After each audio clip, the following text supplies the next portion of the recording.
is no other way.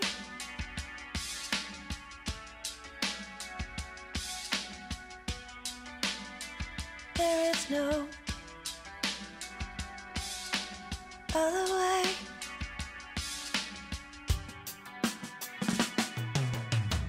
You know your circus tent is falling in on itself, on itself.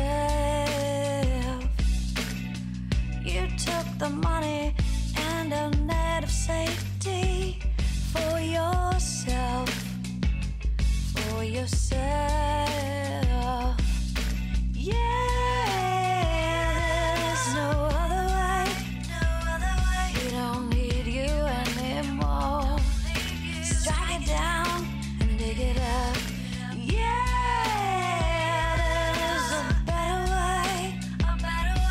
Find harmony before. Strike it down and give it up.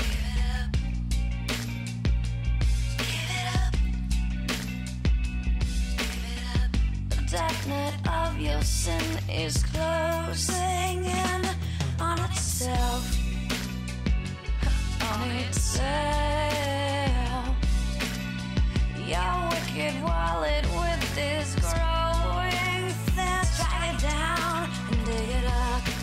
Yeah, there's a better way. Find harmony before. Strike it down and give it up.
can feel you disappearing from my world, my love.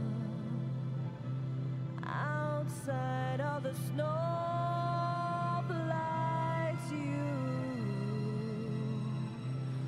away.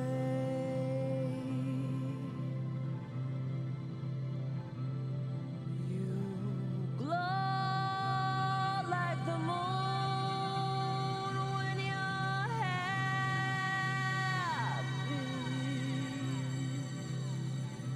But this happiness belongs to someone new. As I slip away, I call your name. As I slip away,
someday, my love, I'll leave the castle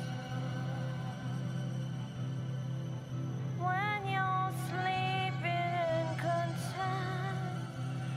Smell like she does.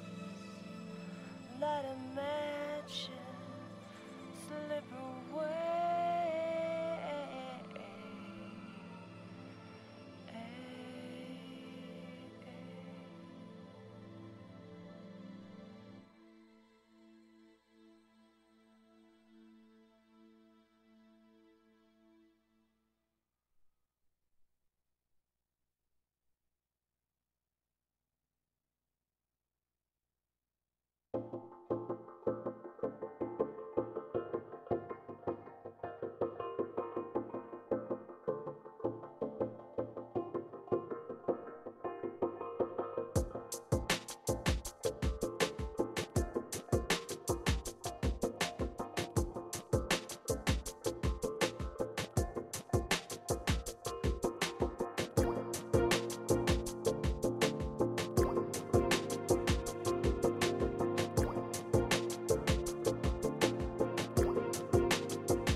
It eats me whole.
no other way.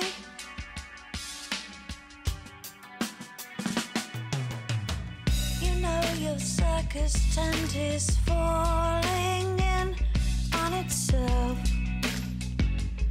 on itself. You took the money and a net of safety for yourself, for yourself. Yeah, there's no other way, no other way. We don't need you anymore.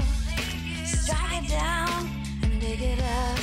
Yeah, there's a better way, a better way. Find harmony before we strike it down and give it up. Give it up. Give it up. The darknet of your sin is closing in on itself, on itself. Your wicked wallet with is growing thin. Blame yourself, yeah, blame yourself. Yeah, there's no other way, no other way. We don't need you anymore. Strike it down and dig it up. Yeah, there's a better way,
Kakarot falling here as well. Decimate takes a lot of damage. He's dead as Evan picks that one up. And Immunity, I think they've done it. The Nexus ban now sooner. Gonna get taken out here as well. Swiper taking it up. The Nexus taking damage and Immunity. They have done it. They will go to game some.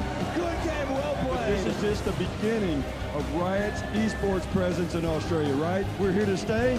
Stick around.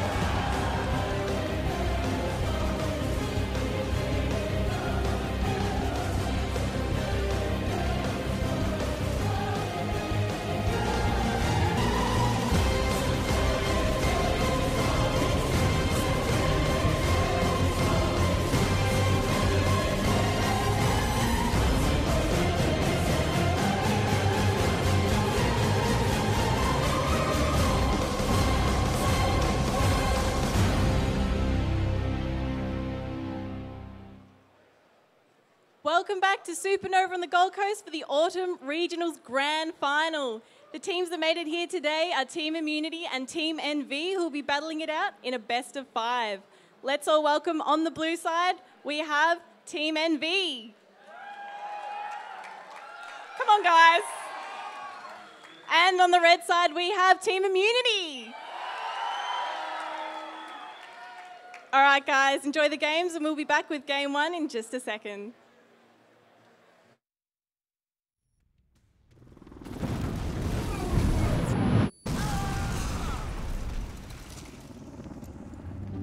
Hey, beautiful. We still on for dinner? Time for 9 o'clock. 9 o'clock, right? How about 8:30 at the vegan place? Actually, I'm in the mood for barbecue. Sounds good. Take a call and stay in the game. With the Plantronics rig, headset, and mixer, life comes to games like never before.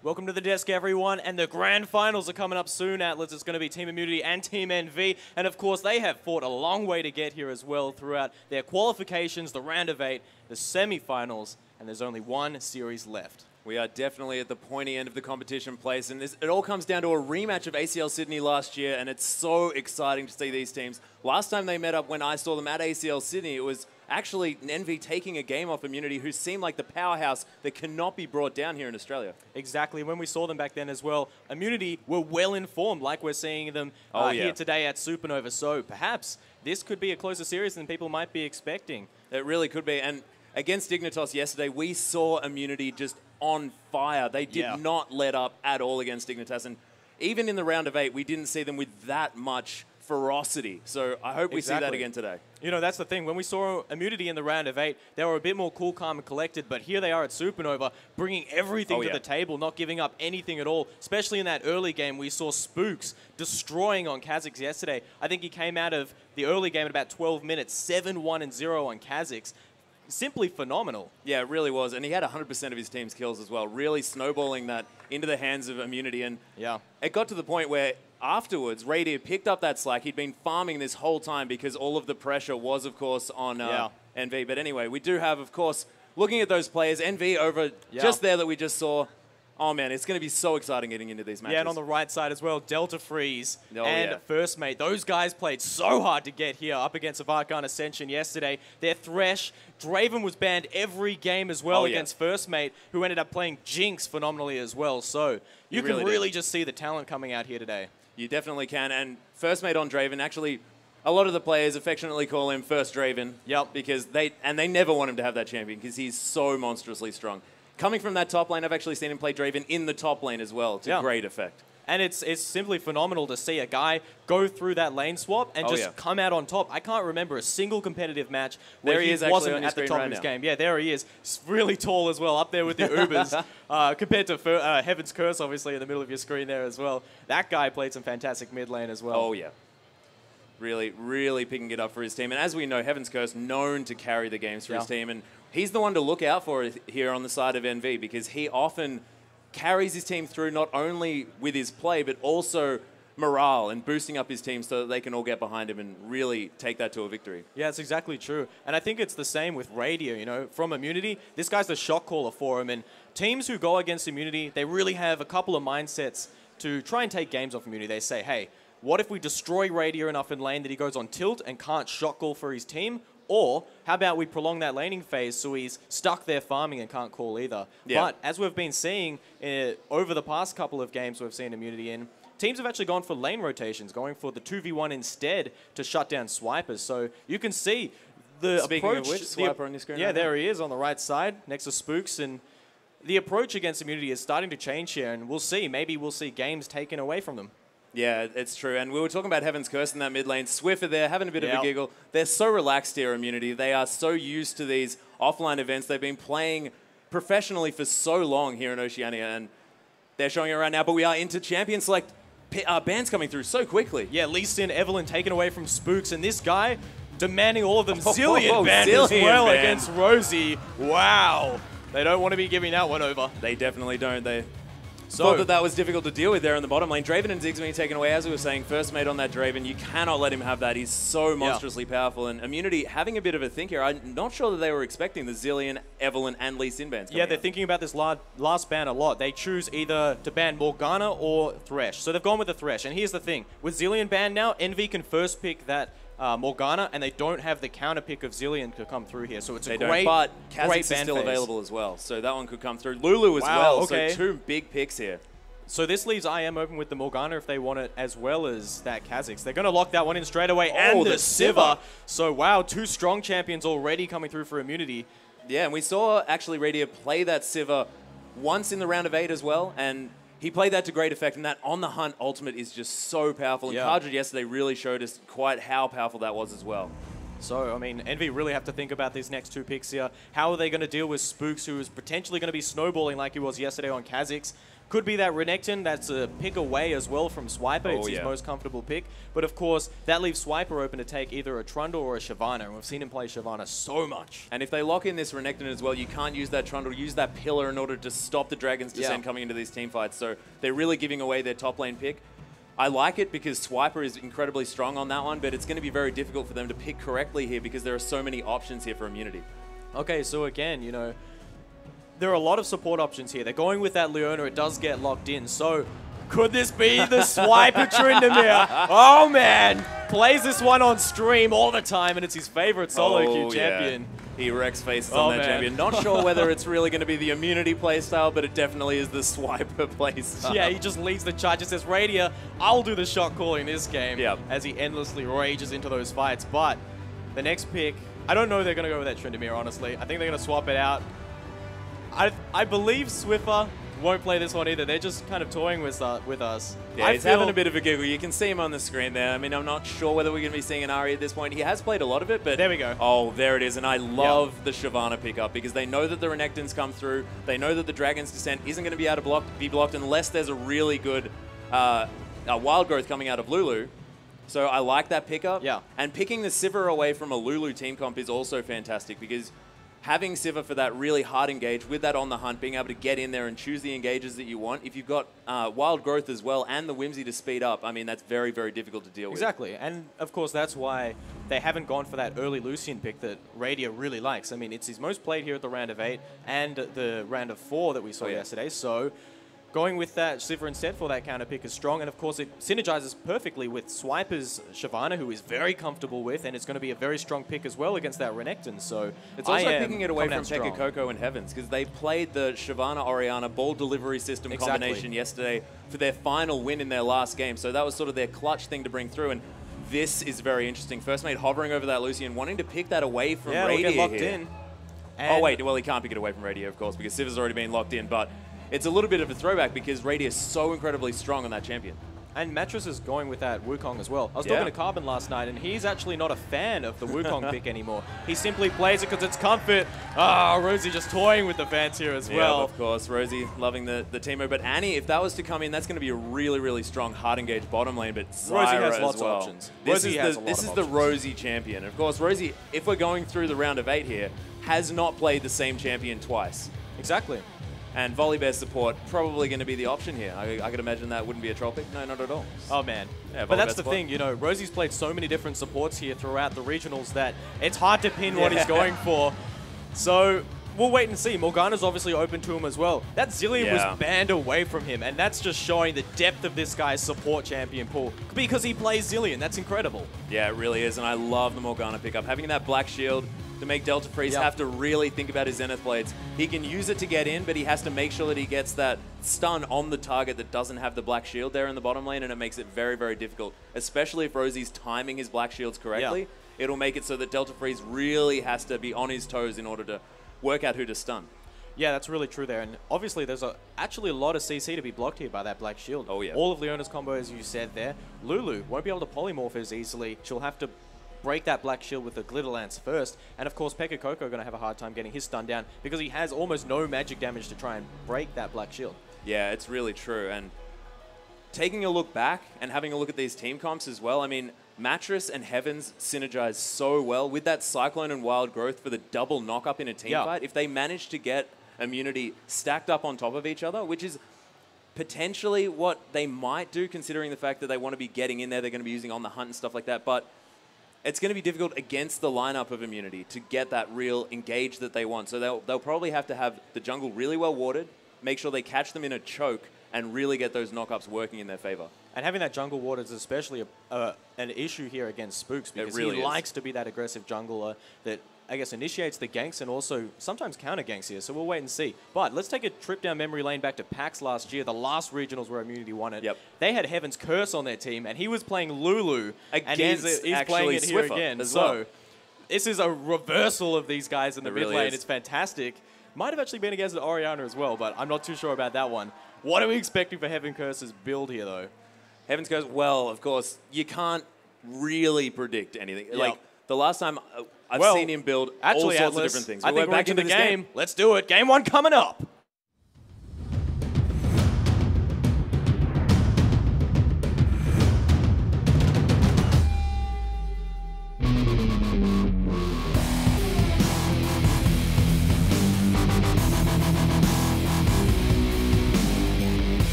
And we're on to the Rift here for Game 1 of the Grand Finals. Team Immunity taking on Team NV here.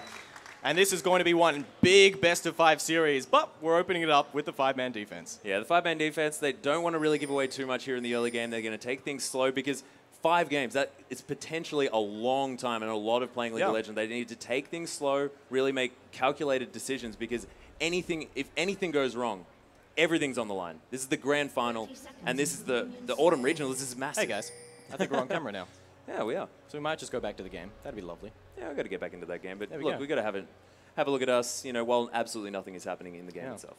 So we're actually seeing an interesting thing here. First mate, chilling in the mid lane. Maybe we'll have a Lucian mid. Yeah, Lucian hanging out there just so that they definitely are leaving up to whether they're going to lane swap or not to chance. I mean, he could go any which way at this point. Except we've got Delta Freeze on the bottom side, so he's pretty much they can't saying, see him. They can't see him. hey mate, I just want to be at bot lane. They want the 2v2, which is surprising actually to some extent. Lucian is great in a 2v1 there, especially against Swiper's Shyvana. And Delta Freeze isn't going to have a very easy time against that black shield from Rosie, so a lane swap might actually be a reasonable choice for Team NV. Yeah, and if these these Dark Bindings, are landing here in the bottom lane for Rosie, I mean, that into a Boomerang Blade is really going to chunk someone. And Boomerang Blade at early levels does a lot of damage. But here we especially go. level 1 and 2. Late invade from Team Immunity going for this blue buff here as well. And a potential lane swap as well. Yeah.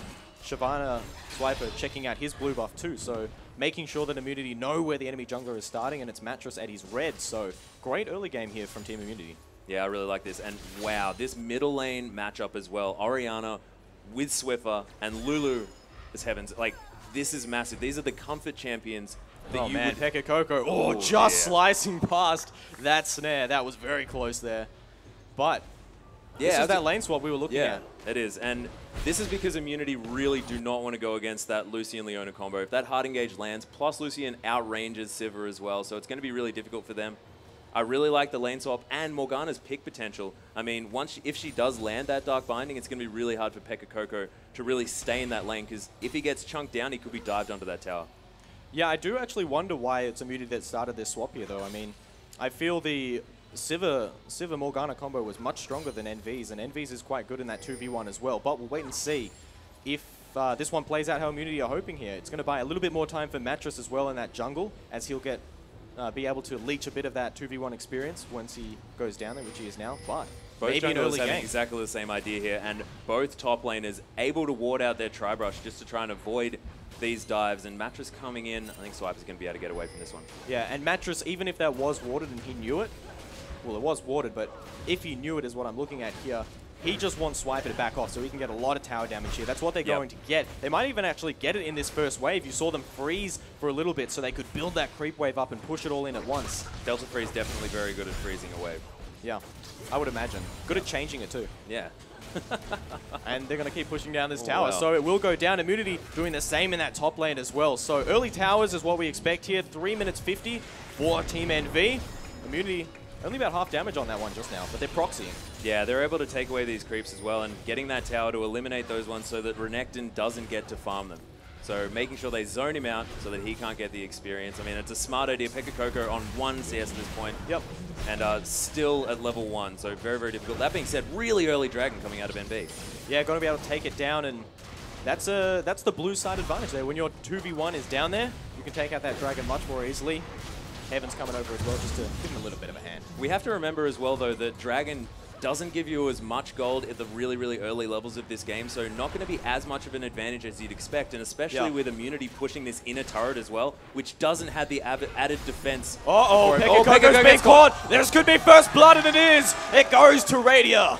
Wow, amazing Dark Binding. Rosie is so good on this Morgana, and this is the first time he's actually repeated a pick here in the support role, and this is the one that he wants to repeat. Morgana is so incredibly strong, and Rosie's so good on these champions. So a little bit of an issue there was that Swiper didn't cancel the base of Delta Freeze and First Mate, so they get back to this top tower to defend it out. So Immunity, they won't be able to get a second tower in that top lane, while NV managed to get the bottom tower and the Dragon. So a little bit of an advantage to NV, but we can see the gold lead heavily in the favor of Immunity. And what you can see as well is Swiper's level 4 and level 2 on the side of Pekka Coco. He's really, really struggling, and he's not going to be able to get to this lane for much of this CS either. So they sort of traded a little bit of top lane power for that early Dragon, and we'll see whether it works out. We will indeed, and Heaven's just farming out that mid lane as well. He's looking for that mid game where he can really start to take advantage of his kit there. But as we can see, he's looking for the early game as well. 3 Doran's rings being picked up here by Heaven's Curse in that mid lane. We never know what he's going to build, and we were discussing builds before. 3 Doran's rings I don't think I've seen on him on that Lulu in the mid lane. Yeah, getting a mana pot as well, so clearly he's in for the long run here, wants to be able to spam those shields as well. Shields basically just health if you can block that damage with it, so we'll see how he goes there. Yeah, as far as Lulu in the mid lane is concerned, I mean, a lot of people have been building just the general AP sort of Athene's Unholy Grail into that Death Cap, into a Void Staff, try and get all that damage down. Heaven's Curse has been known to build Lizard Elder into Blade of the Ruined King. Yeah, sometimes with Winsu's. I'd like to see a Wit's End though, I love that item. Yeah, I love that item as well. I wouldn't put it past him though, because he does tend to mix it up. Spooks has found Mattress. Wow. He's got Pekka Coco on his side as well, so he's just going to jump straight out of that. Yeah, very nice leap to get over that wall, and he did not take any chances trying to 1v1 Mattress either, so a smart decision. Wukong actually very strong in a duel. That being said, I mean, Spooks is on Kha'Zix with an isolated target, so it was intelligent of him to move out of the way, but I think 1v1 he may have had a chance. And he already picked up that early assist in top lane as well earlier on, so maybe he can translate that into more. We'll wait and see. Yeah. Heaven's Curse, I'm interested to see what he does with his build though, for more reasons other than that Lulu used to be picking up that Lich Bane a lot, and of course it did get nerfed in the last patch, so he's going to be dealing with that one a little bit, going to have less pushing power at his availability when it comes to that later game. Yeah, it's true. Not going to be able to get as much damage onto those structures in order to take them down as quickly as Lulus were notorious for previously when they were building that Lich Bane. And often Lich Bane's second item was coming through, but now that it has been nerfed just a little bit, opting to go mostly for that Death Cap, trying to make sure that Glitter Lance is doing as much damage as possible. Ooh, lots of Swiffer is doing so well getting these command attacks and dissonances onto Heavens as well, really putting down the pressure. Heavens does have those shields at his availability, and so does Swiffer actually. Both champions playing out fairly similarly. Yeah, and we haven't seen any jungle pressure at all. A little bit out of character for Spooks. He usually decides to camp for Swiffer instead, but both junglers actually been helping out his 2v1. Yeah, and it's a little bit interesting to see Mattress not putting any pressure here either, but both mid laners having those wards there as well. They are going to be able to spot out any early pressure, and with the Whimsy available for Heavens, he's going to be able to get away from these ganks and the dissonance on top of Swiffer as well. He's going to have that extra speed. So both of these champions difficult to gank, So that's probably why we're not seeing as much pressure here in this mid lane. Yeah, and of course, Mattress lost an early buff as well with the invade from Immunity, so he needs to be extra careful. Can't afford to get counter-ganked and potentially even die while going for one of those ganks, because that could set him even further far behind. And look at Immunity's strategy here. 25 CS on this Renekton. When's Renekton really strong? The early game. And right now, he cannot do anything. He has 25 CS. He's trying to go up against Swiper's Shyvana, who already has a Chain Vest against this double Doran's Blade. I mean, he's not going to be able to move this Shyvana with 50 CS, double his CS at this point, out of lane. So difficult when a Shyvana gets ahead this early. Oh, man.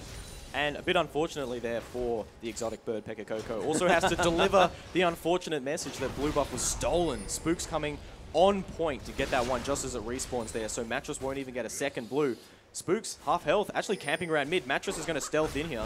Not enough to engage just yet. Is level 6, but won't find it. Unable to get that Nimbus Strike, actually on top of Swiffer there, so just going to be trying to get to him past a minion, but not going to be able to get much damage down. And Command Attack Dissonance actually starting to do some damage here. And as we saw just before, Pekka Coco only just hitting level 5, Swiper level 7.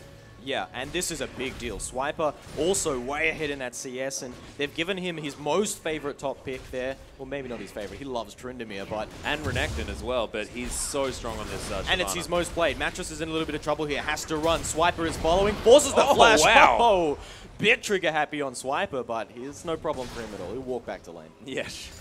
He's just throwing that Dragon's Descent out. And you can be a little bit liberal with that ability as well, because you can just auto-attack that one and get it back off cooldown as quickly as possible. It's fairly easy. They're a little bit like an explosive cast or something like that. You can be a bit trigger happy. Yeah, and he's getting plenty of autos down as well. I mean, there's not much pressure on him in this lane at all, and that's showing in the CS and the EXP lead as we were talking about. Yeah. And now Swiffer's actually starting to pull ahead in this middle lane as well. Really... And that's impressive against Heavens' Lulu. I mean, this is his #1 comfort pick. Always has been, and even now in the meta, having Lulu really... Swiffer! Wow, wild growth. Great wild growth and Cyclone as well. Shockwave only hits onto Heavens. Not quite enough. Swiffer will go down. Spooks looking for the turnaround kill, and he finds it. It's a 1-for-1. 1-for-1. Spooks popping that ultimate as well to try and get out of the follow-up damage. They're still fighting. Spooks. Heavens! Wow! Heavens just with the filthy damage takes him out. Yeah, and you... Wow, you cannot do that. You cannot turn around and think that you have a chance against Heavens Lulu, because so much sustained damage, and if you're a melee champion, without your gap closer off cooldown, it is so difficult to do anything, and you saw the burst potential coming out of Heavens there. Yeah, and Heavens really just playing the timers, of course. It was scary. I thought Spooks might be able to jump back, but Heavens on his game right now, and that's what he needs to be doing. He's built that Sheen first as well, so going for an early Lich Bane most likely. I swear, that could be a Triforce. That could be a Triforce. Knowing Heaven's Curse, and he is currently 1-0-1 with a nice CS. Maybe an Iceborne Gauntlet. I mean, that might be what he's opting for as well. I mean, you never know. Any item could potentially be what he wants. And that Lich Bane has been nerfed, so I mean, I wouldn't put it past him. Yeah, well, we'll wait and see what he decides to go for on that. Dragon has respawned, and Immunity are on it like fire. We'll see if they can take it out without any problems. Envy is coming around. Delta Freeze leading the charge, gets snared. Will IM turn? No, they're going to bail off that Dragon as well. They don't want to be team fighting this and taking that Dragon. Yeah, really nice poke potential here coming out from IM as well. They're making sure they get down everything that they can, apart from that one Void Spike. Yeah, well, Envy get the pink ward, so at least that's a little bit in their favor. They can get their own wards down now. Yeah, Spook's going to be giving over this blue buff to Swiffer as he comes back in as well. So 5v5 fight that Envy probably doesn't want to take here as well. Envy pushing this mid tower though, and this is a good rotation. They've seen IM all around that blue, so they're going to get some free damage onto that mid tower. So a good little play there. Yeah, not too many creeps available to try and get a hard push on that turret, but things seem to have moved around, and the siege is on here for Envy. And that's the thing, against Immunity, it's a game of inches. You've got to take what you can. And so if you can get half a mid tower there, that's good. You take it, definitely. You back off, and then you look for the rest of it later on. That's what Envy are doing. Another good move here, going for this Dragon, but wow, Mattress is going for it. Heavens eats a snare there. That's not good. With Leona ultimate, not good either from Delta Freeze. Can they keep fighting this? Mattress taking a lot of damage. Swiper goes in, going for Mattress. Mattress survives though. Cullen comes across from first mate. No kills yet in this fight. Spooks running out the side. Great shockwave onto Delta Freeze. He goes down. Heavens will fall as well. Double kill for Swiffer, and this is a big fight for Immunity. Pekka Coco, the only one alive. They're going to be able to take this Dragon for free. Spooks very low. Probably doesn't want to tank that one up. They do have the shields available. Are going to be able to take this one down. And really nice team fight there from Immunity. And what it showed is they didn't just hard engage early. They let Envy just throw away their ultimates, took their time and then took the engagement that they wanted. It was Yeah. a fantastic Dragon's Descent onto an incredible Shockwave that really put that through for them. And 4-0 exchange, that has really set Immunity up for this game. Yeah, and I mean, the missed ultimate from Delta Freeze as well was a go button for Immunity. They say, hey, this big CC ultimate is missed, let's fight. And that's what they did, really pulled it around. So yeah. great coordination from Immunity in that situation, especially here. 2-6 now, and I am well in the lead. They are well in the lead, and it was a little bit of Mattress going in a little bit too early as well with that Cyclone. That was a little bit of an issue, but we got two people here in this mid lane. Delta Freeze utilizing that targets to get Heavens a little bit of extra gold as well, but he's going to go around and pick up his blue buff. Yeah, and Spook's going to have a think about trying to contest this one, though. well, he's got the first two, so getting the third would be pretty nice for that stat package, but we'll see. Heavens is here, so is Pekka Coco, so they're ready to defend it. Will they go in? Rosie's going to be here a little bit quite later. low. Smite, goes to Heavens. Spook's not quite close enough. Yeah, intelligent work there by IM, though, because they were outnumbered there at that blue buff. So choosing not to go in, intelligent decision. They do not want to take unnecessary risks, especially when it's the grand final here at Supernova. Yeah, so Heaven's Curse still hasn't gone base for a while there. We'll see what he decides to pick up as soon as he gets there. Radia getting some free time on this bottom tower. A little bit of a slip for NV to allow this to happen as that creep wave pushed up. First made a little slow to it. Yeah, utilizing that extra attack speed that his ultimate does give when he has that Ricochet available, takes down that turret for free. So a little bit of an oversight there from NV. They let Radia just hang out in that bottom lane, put a lot of emphasis on making sure that they got their blue buff, put everyone up there, and then just let Radia get free damage on that turret and free CS as well. I mean, look he's at up this. by about 15. Pekka Coco's already popped that dominance, and now Swiper is just baiting. Has Heaven's Curse moving around, so is Swiffer. We'll see if they can fight this one. Delta Freeze comes through. Oh, missed wow. the Zenith Blade, but it jumps right into Heaven's Curse. Cyclone comes through, and Swiper goes down. Yeah, unfortunately, 4 people is a little bit too many for Swiper to handle there. It was a nice... Oh, three-man Shockwave. Pekka Coco surviving just. And it was a clone, I believe, from Mattress that got taken out. Yeah, that was ridiculously close. Nice work by Mattress to try and bait out that gigantic ultimate there for IM, but still, I mean, Pekka Coco, the frontline tank, having to go back as well. I mean, he's going back to his lane, but it's going to mean that this tower is definitely going down here for Immunity. And Immunity just walking through all of these lanes, taking outer turrets here. All 3 of those outer turrets are now down. 4-1 is the tower lead in the favor of Immunity. This is very, very rough for NV. It really is, and especially when Immunity can scale so well into that late game. I mean, Siva, not necessarily the greatest on her own as far as late game power, but on the hunt is just massive. Morgana huge. That Black Shield's amazing, and forcing the flash already. Yeah, and this is what Spooks does, you know. He's a very aggressive jungler here, and I feel the Wukong pick isn't working out at all for NV. It's not quite fast enough with that early clear, and especially when he lost that first blue buff, has been playing on the back foot this whole game, and it's not what you want to be doing as that Wukong. Yeah, and NV know that they're playing on the back foot. As you can see by the warding around the map, I mean, you've got their red side where they've got most of their wards, and of course, just the top side of that that mid lane as well. So really playing defensively as far as their vision game. Immunity on the other side, really forward warding, really knowing that they have the pressure on this map. Yeah, absolutely. Heavens starting to get abused pretty hard in that mid lane, getting pushed back. Swiffer feeling so confident as well. You know, Mattress hasn't really shown any pressure, so he doesn't really worry about him anymore. Yeah, Heaven's actually opting to go for the Lichbane Rush as well, which is interesting to see on that slightly nerfed item, but we'll see whether he can make use of it. Of course, this is Heaven's Curse, and you can never doubt his decisions. Big shockwave onto Heavens, just catching him on the edge. Swiffer can't quite get in range. Wild Growth used already by Heaven's Curse. He was very, very scared there. Yeah, I think he was trying to bait out something, but he used that Wild Growth after walking back into Swiffer. I feel like he could have held onto that cooldown and just ran away, but... Yeah, bit of a slip. Nerves maybe getting to him here at Supernova, but no big deal. It will be back up fairly soon here. Heavens and Delta just defending out that mid tower. But again, this is more time buying for Immunity that they can just roam around, set up lanes for their next big push. You'll see Radia just clearing out these bottom waves. We might get a second. And then perhaps we'll start seeing Immunity start group up for that mid tower.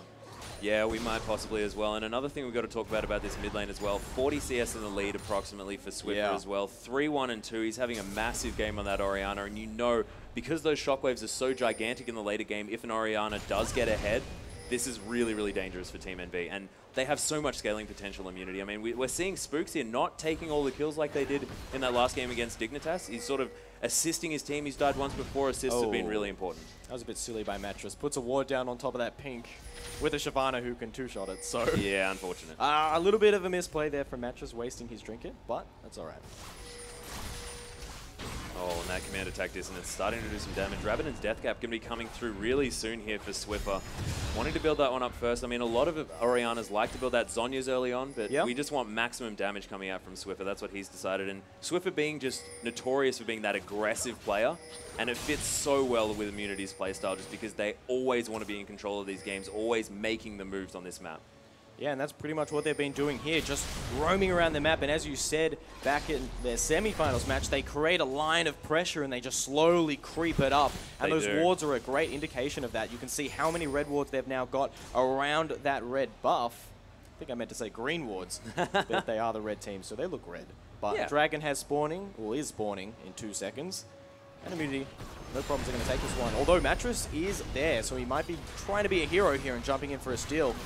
Not really worth it. Delta Freeze wasting that ultimate right there. Mattress taking a lot of damage. Spooks, he's rushing in for it. Delta Freeze trying to stun him up, but can he bait enough? He's running all by himself. He will be taken out in a matter of moments. Look at the damage coming through there. Spooks picking that one up, and Delta Freeze caught well out of position. And Spooks not with that much health yet, but we just saw the power of that Kha'Zix's ultimate. I mean, he was invisible for the majority of that time. Can use that 3 times now. Has 3 seconds of stealth. He can just run around, 40% damage reduction, and that was incredible work. So aggressive play there by Spooks, and they managed to get the kill into Delta Freeze as well as getting that Dragon. So, Immunity just keeping stacking up these objectives here. Another Dragon under their belt. And they're going to get this tower too. We'll see what Pekka Coco can do as he arrives. He's all by himself though, so not going to be able to defend it just yet. Just dodging that snare as well. That could have been fatal. So that was a Dragon transitioning into a kill, a red buff, and then an inner turret there for Immunity, and all in the space. Oh, heavens, look at that damage from the Q Dissonance. Swiffer still just juking around, and that is a very nice kill for Swiffer, controlling Heavens. Yeah, and that was an example of exactly how this lane has gone, and as this game has gone. Swiffer's been engaged on Mattress. Oh, beautiful Cyclone, baiting Spooks out of the fight. Oh, great Shockwave, but it's not enough just yet. Swiper looking for the return on a Mattress. He finds it. Can they find Swiper, though, for that return kill? It's a 3v1. He flashes over the wall and does escape. Oh, great Zenith play from Delta Freeze right onto Rosie. First mate show Ardent Blade lands. Can he clean it up? Not yet, but a beautiful Leona ultimate. Rosie didn't get the Black Shield down in time. Will find the stun. Oh, Delta's taking a lot of damage. Can First Mate clean it up? Rosie's running. Rosie's escaping, but First Mate will clean it up. First Mate getting a couple of kills here in this team fight. Really, really nice work for NB. As we were seeing yesterday, First Mate is where they need their kills. He needs to be the one to carry because he's the guy on their team that just does all the work in these late game team fights, and it's really good to see the fact that he took that team fight into his own hands and turned it around for NB. They are not out of this one yet, please. Exactly, and coming out of the round of 8, it was the uber giant bot lane with the highest KDA, but out of the semifinals, it would have been First Mate. He had a fantastic score up against Avantgarde Ascension when they played. I'd love to see his Jinx stats because he was massive on that champion. And Hero Lucian, he's already having a decent game here, going for that Legolas build later on as well. He'll be picking up that Triforce next, and then most likely following it with that Last Whisper. Yeah, of course, that's just the general Lucian build. Often, I mean, Lucian's kind of like to go for that poke as well, possibly picking up the Last Whisper a bit earlier on, but this time he wants to have that mobility from the Triforce, a little bit of extra burst damage as well. Oh wow! Man. That's just filthy right there from Swiffer. Yeah, Swiffer doing so much damage. Finishes off that Death Cap as we were talking about before, and now he's just starting to really bring the pain. Uh-oh, Heavens. 2v1 here. Spooks popping that ultimate as well. Has Mattress. Do they want to turn this one around? Mattress doesn't quite have the Cyclone just yet. Needs about 5 seconds on that one. Won't find it, though. Yeah, Spooks with the last charge of his ultimate there. Nice work being able to just use that one to get out of the way. No Nimbus strikes available there for Mattress, and Pekka Coco is here as well, so Immunity again have to back out of this top lane. Possible for Envy to actually get some damage here onto this top lane turret. Uh-oh, Delta Freeze has been caught a little bit by Swiffer there in the mid lane, so Delta Freeze just running away. But this top tower will go down. Heaven's finding it. Delta Freeze actually engaging here onto Swiffer, baiting for Pekka Coco. Will it be enough, though? You can see Spooks moving down as well, so Pekka needs to be a bit careful. Swiper's there in tail as well. Oh. Great shockwave onto Pekka, dragging him in. Pops that Dominus, but it might not be enough. He will go down. Nice work. Swiffer turning it around when he needs to, knowing that his team's coming to get Dissonance, it. they're chasing. Delta Freeze, great Zenith over onto Rosie, trying to escape. Spooks follows over the wall with the wings, but Mattress trying to get out with his Cyclone. Has to flash as well. Radia following so quickly. Oh, Delta Freeze. Now that must suck. Gets taken out by the Baron. Rosie with the cool guys don't look at Rosie. explosions. I'll let the giant pink worm take you out yourself. And whoa, Rosie has some sick style, man. Smooth moves. Definitely some smooth moves. No flash available there for Delta Freeze. Couldn't get out of that Baron pit. Well, Immunity will pick up this next mid tower there. Easy for them. They will rotate back off. Dragon's up in a minute 40, so perhaps they'll go base, pick up some items. They have got a lot of gold over the last couple of minutes. Yeah, the 6 turrets to 2 as well. I mean, this is almost a 10k gold lead now for Immunity, a position that they're very familiar with, especially this weekend as well. I mean, doing so well so far. And this is the Immunity that we saw yesterday, really taking the game into their own hands. And Envy needs to make some moves, make some decisions, possibly try and get that Cyclone Wild Growth combination on their side in order to claw back into this game. Yeah, well, we'll see if they can do it. It's looking rough now. 6 to 12, double the kills for Immunity is a very, very confronting thing to be looking at for these players. That gold lead as well, about 9,000 in the favor of Immunity, and the towers just say it all, really. And the statistics for a 10k gold lead at about the 20-minute mark is very, very hard for NV to hear right now. I mean, it's a very low margin of people come back after having a 10,000 gold deficit about that 20-minute mark. So we'll see whether NV can try and pull out a miracle here. But it's looking very, very dangerous. So, what's the next move here for Immunity? Just clearing out some of those wards and pushing up this mid tower. I feel this is going to be a very easy siege for them. That tower, no contest at all for them already. Mattress will come in, cloning. Not going to find anything though. Pekka Coco taking a bunch of damage. Delta Freeze is jumping in, misses the ultimate. Wow. He is way out of position now, needs to run back. Mattress follows in, but First Mate isn't on the same page just yet. Looking for the combination of skills. They do find it a little bit. Spooked heading in, is exhausted. Will find Delta Freeze and Immunity just scattering this fight right here. 3 dead already for NV. Can they find more? It's a double kill for Radia. 4-man pick up there for Immunity. Yeah, First Mate the only one alive there, and they got the engage that they wanted, NV, but they just were too far behind at that stage, unable to do the damage that they needed to in the burst time that they had, the culling not coming through enough. And really depressing because that would have been fantastic if it had have happened about 10 minutes ago. Yeah, so 25 minutes in, it's very early in this game to some extent, and 16-7 is the lead. Immunity keeping on form, just like we saw them in the semi-finals against Dignitas here. They're not dropping anything right now. They aren't. I mean, they could have rotated to that top lane as well, not wanting to. They want to go back to base and buy. They wanted to make sure that they weren't caught out 4v5 or anything like that. They're playing this game by the numbers. They know that they need to give NV all the respect that they can because there is the potential of anything to happen in these games. Yeah, we'll see. We'll see what they decide to do here. Dragon is full alive. Void stuff also being picked up there by Swiffer. Yeah, and I think that's what Heavens is probably going for next as well. Got a bit of penetration behind those Lichbane hits. Yeah, and we've got the AD carry and the support coming through from either team, but it looks like Immunity just taking control of this Dragon. They said, nah, NV, get out of here, this is ours. And you're not going to do anything about it. You know, Envy really can't contest this kind of stuff, and without getting those objectives, without getting those dragons for the global gold, it's going to be very hard to come back or even stay in this game. Right now, they don't have a very strong turtling team. They have very little wave clear because Heavens is very squishy, so he needs to move to the front to get that Glitter Lance off, but Immunity can just as easily catch him out. Yeah, and I mean, Lulu's fantastic at the kite, but the incredible hard engage here from Immunity is ridiculous. You've got On the Hunt, you've got Dragon's Descent, and then you've got, of course, the Dissonance to speed up your team, slow down the enemy Spooks is as hunting well. for Heavens. He saw him go for the blue. Will he get him? No, Heavens cancels that base. Spooks won't be able to stop him just yet, but Spooks really wants this one. He's going to continue putting a ward across the wall there. They're just going to take this Baron. They say, yeah, Heavens, you can go back, and we'll just take this free Baron. Yeah, look at the wards as well. No chance right now for Mattress to get in on this one. He will be spotted out well in advance. Yeah, really intelligent timing here as well on this Baron. I mean, they wait for the super creeps to be pushing down that middle lane. Make sure NV has to deal with them. I mean, look at their vision control in the blue side jungle. They knew that no one was coming in for miles around, and they can take that Baron for free.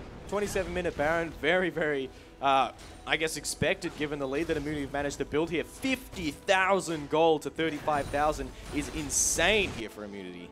Yeah, that's a 14,000 gold lead, and it's absolutely massive. And if anyone knows how to close out a game, it's going to be Immunity. And they're going to push down this top lane, and I do not think that NV can even stop this siege. Well, you can see Radiant pretty much a full item and a half ahead of First Mate here. That is insane. Swiffer as well with that damage is crazy. This is going to be an easy tower here. Radiant just tanking it up. He's antsy. He wants to take this one down. Yeah, and look at the item deficits as well, Place. We've got Bloodthirster Trinity Force in comparison to Bloodthirster Static Shiv, Last Whisper, and a BF Sword for our AD carries here. And that's just... Oh, man. Delta Freeze. Oh, there it is. Shockwave doing so much damage, but it was Spooks that found it. Peck and Coco taking a lot of damage. Missed the slice and dice. And this is Immunity just crushing Team NV here in the base. Double kill for Spooks. Resets all over the place. That is a triple kill. Wow, top tower will go down. It was a double for Radiant too. Team Immunity just destroying NV right there. And they've got Super Creeps to come here onto this Nexus. This could be the end of the game, and the end of game one as well. 28 minutes, Immunity just taking that game by the horn straight away. This is the Immunity that we came here to see, and this is the Immunity that could take this series. And the Nexus goes down. Immunity, they've done it for game one of this best of 5. Looking confident there. Wow. Unbelievable. And Spooks there on that Kha'Zix. I mean, at the beginning, he was a little bit more calm and collected. As we saw at the end, that triple kill, getting those resets on the leap, just breaking through that team fight, absolutely unbelievable. So we'll see what these guys can switch up for game number 2. A lot's going to have to change for Team NV. That didn't go to their plan at all. We'll see if they can maybe switch something up in the draft, in Champ Select, maybe something else in game, but we'll have to wait and see. That's it for game number 1. Game 2's coming up soon, guys, so don't go anywhere.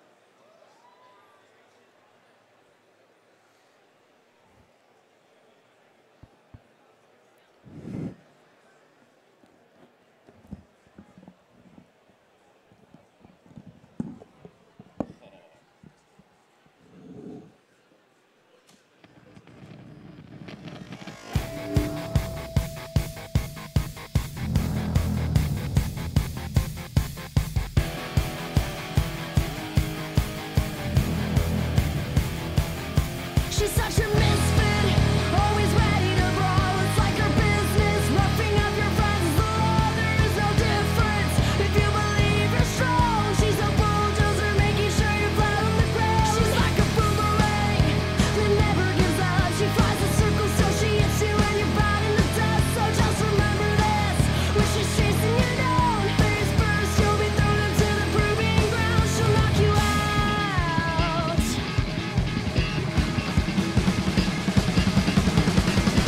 Have you ever really wanted to be a total rebel, flipping tables on the enemy? Did you ever try to further improve how fast you punch people through the roof? Oh, was there ever any certain time when you thought brute force and style combined? Well, I guess now it's time to shine, 'cause finally she's here. Here comes Vine. As a matter of fact, the best bet one has is to quickly react to the first attack that's safe for the bullets. She'll never pull back, just reset.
Welcome back. My name's Elizabeth, and joining me here is the IM manager, Frank. Now, Frank, tell me, what happened in that game? So I think in that first game, drafting went quite to plan. So we tried to bait that Lulu pick from Heaven since he's quite known for his Lulu play. And they picked one of the comps that we are kind of used to seeing, which is the Lulu Wukong Big Wombo combo comp. So we try to pick a heavy dive team to zone out their backline once they use all they pill. So they really can't protect any of their carries from the Kha'Zix and the Shyvana, which is just too strong in the meta these days. And I have to ask, what were you thinking when they banned Zilean? I know, knowing Rosie, probably just would have picked Zilean regardless, depending on the composition. It was a bit surprising for us since we're not really trying to run Zilean as a core team comp. But for them to kind of try and mitigate a wild card, I guess a Zilean ban would be appropriate on their side. So you had some pretty pointed bans. You've got the Thresh, you had the Draven, and you had the... What was it, sorry? Our second ban? I actually can't remember. Well, they were very pointed. Draven. So you banned out First Mate, you banned out Delta Freeze. You really just...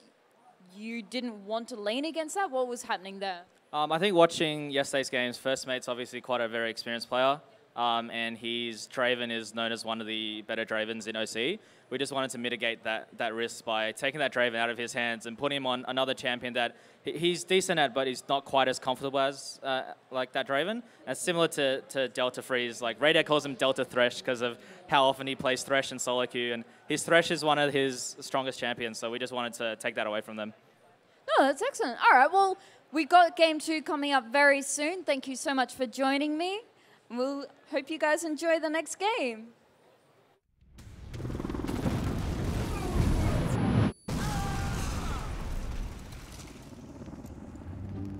Hey, beautiful. We still on for dinner? Time for 9 o'clock. 9 o'clock, right? How about 8:30 at the vegan place? Actually, I'm in the mood for barbecue. Sounds good. Take a call and stay in the game. With the Plantronics rig, headset, and mixer, life comes to games like never before. Welcome back here to the desk, and game number 2 of Immunity taking on Team NV is coming up just now. Yeah, and Immunity with a gigantic game 1 as well. I mean, they were just showing exactly what they need to be doing in order to take out this grand final, and NV really need to change something. They need to make sure that they get some control here. But before we get into all that stuff, if you're a fan of Team NV and want them to take it back in game number 2, make some noise. Oh, not bad. Not bad at all. Let people voting for the underdog. But if you want Immunity to take game 2, let's hear it, guys. Wow. Yeah, it's coming through loud and clear, everyone. Yeah, a lot of Immunity fans. And man, if they win out this series, they do get that free pass into Winter. They really do. Which is a big deal for them as well. And they used to free passes into these events as well. I mean, coming into Autumn Regionals as well, I mean, they just had a free pass just because they were the champions there at PAX, and they're used to being the champions, and they want to continue that legacy right here. Well, there they are. Your teams and champion select is underway, so let's get into this one. That first ban is Draven taking it away from First Mate. That has been banned against him every single game at Supernova. Yep, as has that Lee Sin against Spooks as well, and it seems to me that Spooks is going to need Lee Sin and Kha'Zix perma-banned against him this time, and that's going to be very difficult for NV's drafting phase because that's 2 bans that have to go to the jungler, and he can pick up anything else as well. I mean, Spooks known for playing a whole heap of different things. And that's the thing, you know, you can't target ban Immunity because their champ pools are so deep. That Ziggs bans against Heavens, you know, easy counter pick away. Perhaps the Immunity lineup doesn't want to be going against any poke team here in specific. That Kha'Zix, though, banned against Spooks. I was a little bit surprised we didn't see that banned out in game number 1, actually. Yeah, I was surprised as well, and they had to make the decision. I mean, they left Kha'Zix and Lulu up as well, 2 massively contentious picks. Lulu now being banned away. I am not wanting to have that available if they're going to pick up Lulu and another option on red side, and Immunity not wanting to actually play that themselves, quite obviously. So it's interesting. I mean, Swiffer could definitely play it, but now it's up to NV in order to pick something and see what they're going to leave open because there are so many options. I mean, Thresh is there. And if NV get that Thresh onto Delta Freeze, I mean, next game could be massively different. So we'll see what happens. So Evelynn is the last ban, focusing there onto Spooks. Spooks complete 100% focus. Yeah, and I'm not surprised actually. Spooks has been such a phenomenal force for the team. And that Lulu ban especially makes me think that Immunity are going for a very mobile rushdown team comp here. They want assassins. Civil would work fantastically with that for the on the hunt speed buff. They do lock that one in as well. So Immunity are probably going for assassins here. I might be expecting that LeBlanc pick for Swiffer. That could come through as well. I mean, the thing is, Immunity, because all of the bans were targeted onto Spooks, there are so many things left up for the other members, of course. We've got Rosie can pick any of his support champions. He could be back on that Zilean as well. I mean, that was banned out in Game 1. It is available now. And I mean, incredibly annoying to go against that one in the bottom lane, and they did decimate with that champion as well. We thought it was a little bit of a cheeky pick, but it was doing work in that bottom lane, and the synergy with the Spell Thief's Edge as well is just so cool. So, first 2 picks here for NV.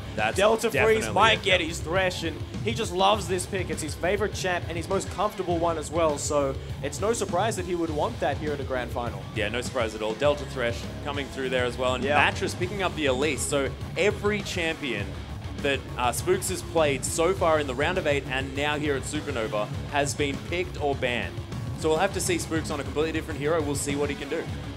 Yeah, I'm very interested to see what he would do as well. I mean, other junglers that we've seen here at the round of 8 that Spooks hasn't played as the Pantheon as well as Olaf and Amumu, so maybe he'll go for something like that. Insta-locking in that Pantheon, so there we go. Goes with that one. The power that they just picked up in the early game is massive right here. They've got this gank potential in the top lane is insane. Swiper on that Renekton that he's so comfortable with the targeted stun, as well as Spooks now bringing that Pantheon to the table.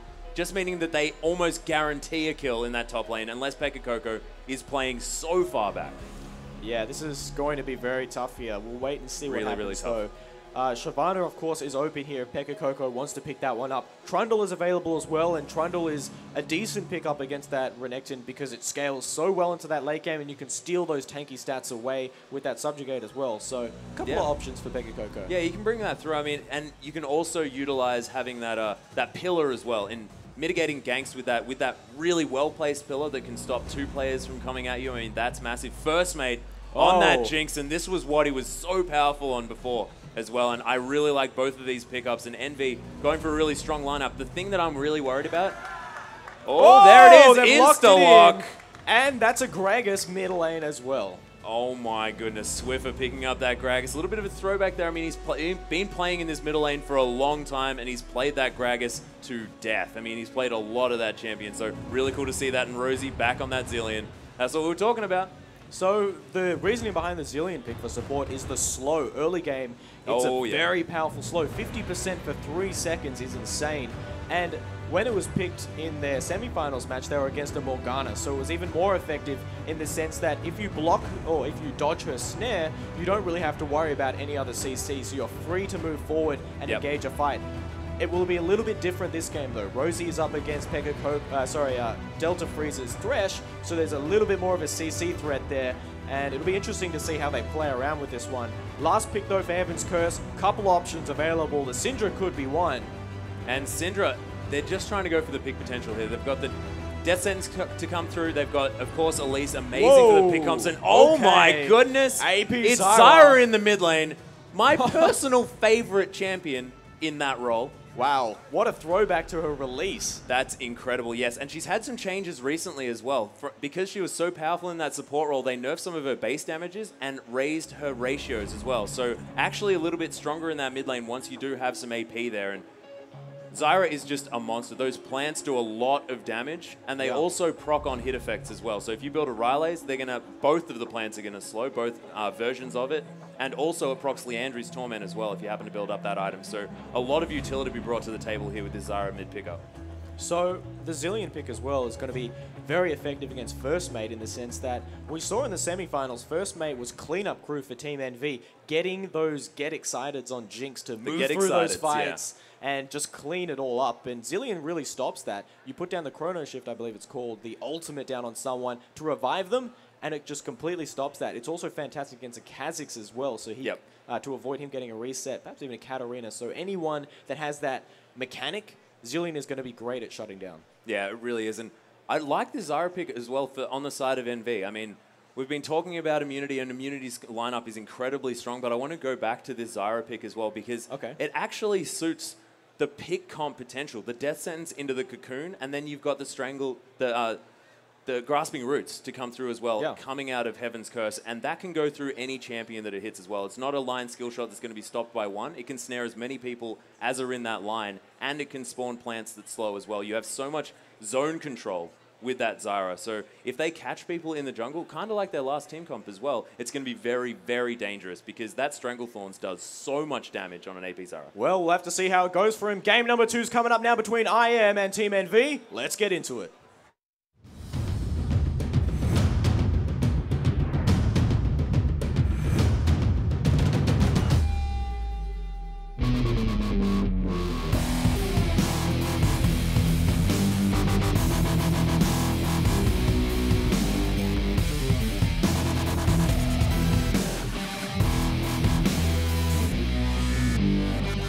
And we are onto the rift now for Immunity and Team NV. Game number 2. Team Immunity already up game 1 in this best of 5 series. Yeah, Immunity feeling comfortable as well in this matchup. They decimated game 1, and now they seem to be moving forward to a bit of an aggressive start. We'll see how late they decide to go for it. So far, we've seen very late invades coming through for these teams. And that's the thing as well. It's both of these teams that have been going for invades in the past. We saw in the semifinals match, Team NV making moves on Avant-Garde Ascension in the early game, but Immunity are the ones really controlling this early game here in the grand final.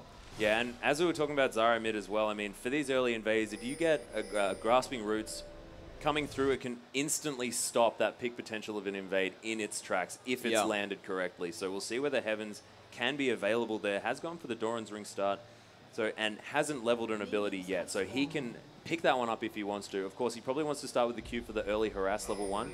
So we'll see what he decides to go with there. But it's very, very good to hang on to that point in case you need the CC early on. So there will be the 1v1 and the 2v2 in this map now as well. We see Swiper already heading up to that top lane, and Pekka Coco as well. Little Slugger, Trundle, such a fantastic skin, but it's a late invade for NV and IM, perhaps scouting each other with the mind games. I mean, NV knew IM made this move last game, so they've said, hey, let's do it this time because we think Immunity will go for it as well. So it's a buff swap here.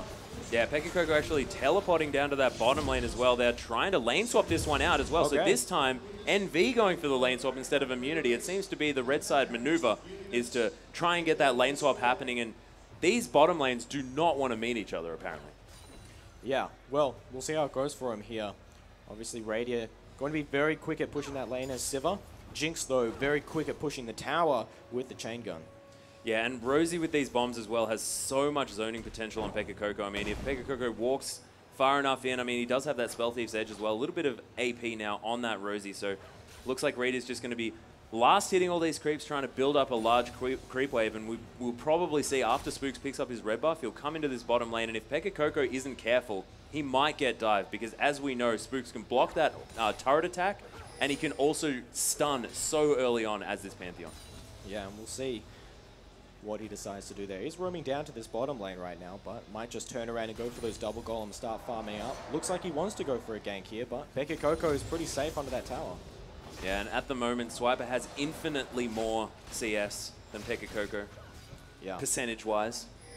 This is pretty much a mirror match as well by both of these junglers, making the same moves they did in game 1 to deal with this 2v1. It seems to be the stock standard approach. You wait for that wave to push up, and then you rotate your jungler down for a fight. Pekka will get engaged on. Everyone flashing forward. Pekka taking a lot of damage. Time bomb will go off, and the first blood goes to Radia. Bit of deja vu coming through here. Plays another first blood for Radia on that Sivir as well. And last time this happened, we were in the same situation, except that it was Radia in that top lane diving down deep onto Pekka Coco, and unfortunately just not working out for NV here. They are going to be able to get this top turret, but it's going to be answered instantly with IM, and first blood going over to Radia is huge. Yeah, and this really showcases the power of freezing that first lane so you can build up your creep wave. It only took one push for both of these teams to take that bottom tower and that top tower. As we can see, that plant starting to do some damage onto Swiffer. You'll see Heavens will be trying to get down those plants and then auto-attacking Swiffer once so that they focus him here. Body Slam not actually hitting for the damage. Oh, Swiffer forced to flash away. Will Heavens follow? Bit low on mana there, but a bit of a misplay from Swiffer. A little bit out of character for him. Yeah, missing that Body Slam was a little bit interesting because he probably could have had the range, and Heavens didn't really move that far. It's like he was probably sitting there yelling, "Go, why didn't you juke?" You know? Yeah. It's the classic Swiffer line. He's going to come through there. But Envy pushing down on this inner turret as well and being copied here by IM. Oh, Pekka Koko going to go down again. Solo. That time it's Radiant again picking it up. And they do find the reverse kill there. Pekka Koko getting a kill there onto Rosie. But both of these side towers going down as well. You know, it's not too much of a big deal. It's something we've seen a lot in the LCS. Teams pushing very early to get 2 side lane towers. The additional thing here is, though, that NV has to go base, or Immunity rather have to go base to defend this top tower. Yeah, but we'll look at see. this. Like, we've got First Mate here. He does have access to that really early attack speed here. Oh, Swiper! Great chompers. Swiper taken low. Oh, flush repel from Mattress, and he finds the kill. Takes the Take the lantern. lantern, and they get out. Envy already half health down on this inhibitor turret at 5 minutes and 20 seconds into this game. That is ridiculous amounts of pressure. The gold is so even right now, and Pekka Koko picking up that kill as well has now picked up a chain vest. This is looking a lot better for NV this game. But it didn't really work out what AV were hoping for there. There was enough pressure from Swiffer and there to defend that one out, in the sense that Envy wanted that tower, but they weren't able to find it there. That inhibitor tower will regen over time That as is well. true, that is true. So overall, IM didn't really lose out on much.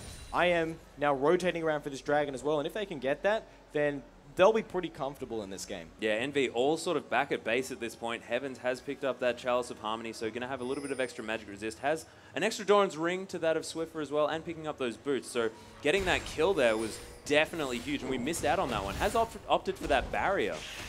Nice little juke there from Mattress as well. Actually nice wants cocoon. to keep fighting here onto Rosie. Puts down some nice harass. Yeah, Mattress sort of ignoring the bomb coming on top of his head, but Rosie actually has invested into a fair bit of AP and already upgraded into the Frostfang now. So, NV grouping up now. They need to be very careful here. They know how strong Immunity's objective play is, and NV, I feel, are taking the appropriate response. Grouping early, you know, keeping that momentum up and high, that communication as well, making sure they're cohesive as a team, and this is a great dragon push here, but Immunity are going to respond.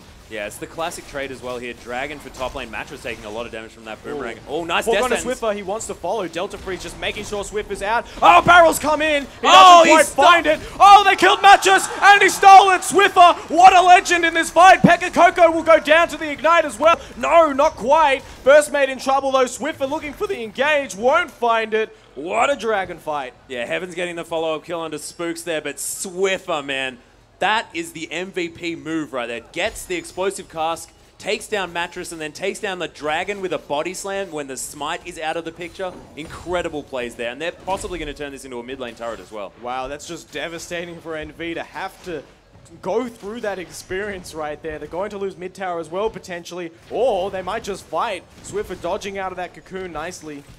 Not quite enough damage to go for this tower, though. So And as we can see, the confidence coming out of Immunity is massive. They had Swiper in that top lane getting as much damage on that turret as he could, also farming up a Storm, 26 to 15 now, as far as those top laners are concerned. Not massive numbers, but when they were put into that 2v1 situation, 3v1 a lot of the time, it's good to see him finally getting back into this game as well. 18 on Pekka Koko, and that kill's really going to help him too. Yeah, Swiffer picking up his blue buff here as well, and it's been a very mobile game, I have to say. A lot of roaming from all of these guys, and especially with that early game push from the two laners, so the Radia, Rosie combo, and the First Mate Delta Freeze combo, there isn't much CS for all of these guys. Yeah, definitely both of these teams have been sitting down and planning out these early game strategies, trying to maneuver around this map and get as much done as they can, because this is the grand final. This is when you need to pull out all the stops and get all of those secret tactics and tricks out from under your belt.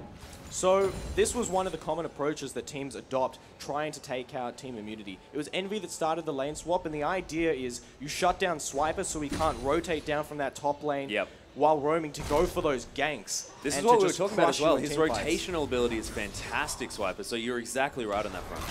And I don't think it's really worked out for them, though. Radia has had a fantastic early game, 2-0-1, and he's the shot caller for the team as well. So if he's feeling good, if he's feeling strong on his champion, then, you know, I can only imagine his calls will be that little bit better.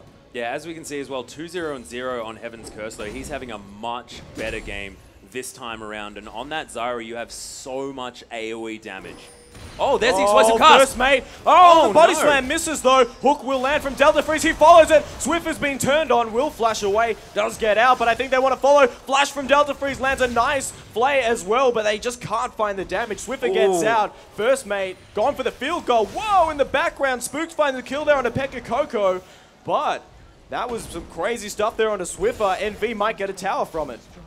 Yeah, Envy, although the counter siege is right here for Immunity. So they're going to have those barrels. The Boomerang Blade there, enough damage in order to take down those creeps as well. So even though Swiffer is at low health, he can leave those barrels there and get out of danger. And as we saw in the top lane as well, Pekka Coco going down to an amazing game from Spooks. Oh, Delta Freeze was looking for that engage. Didn't find it though.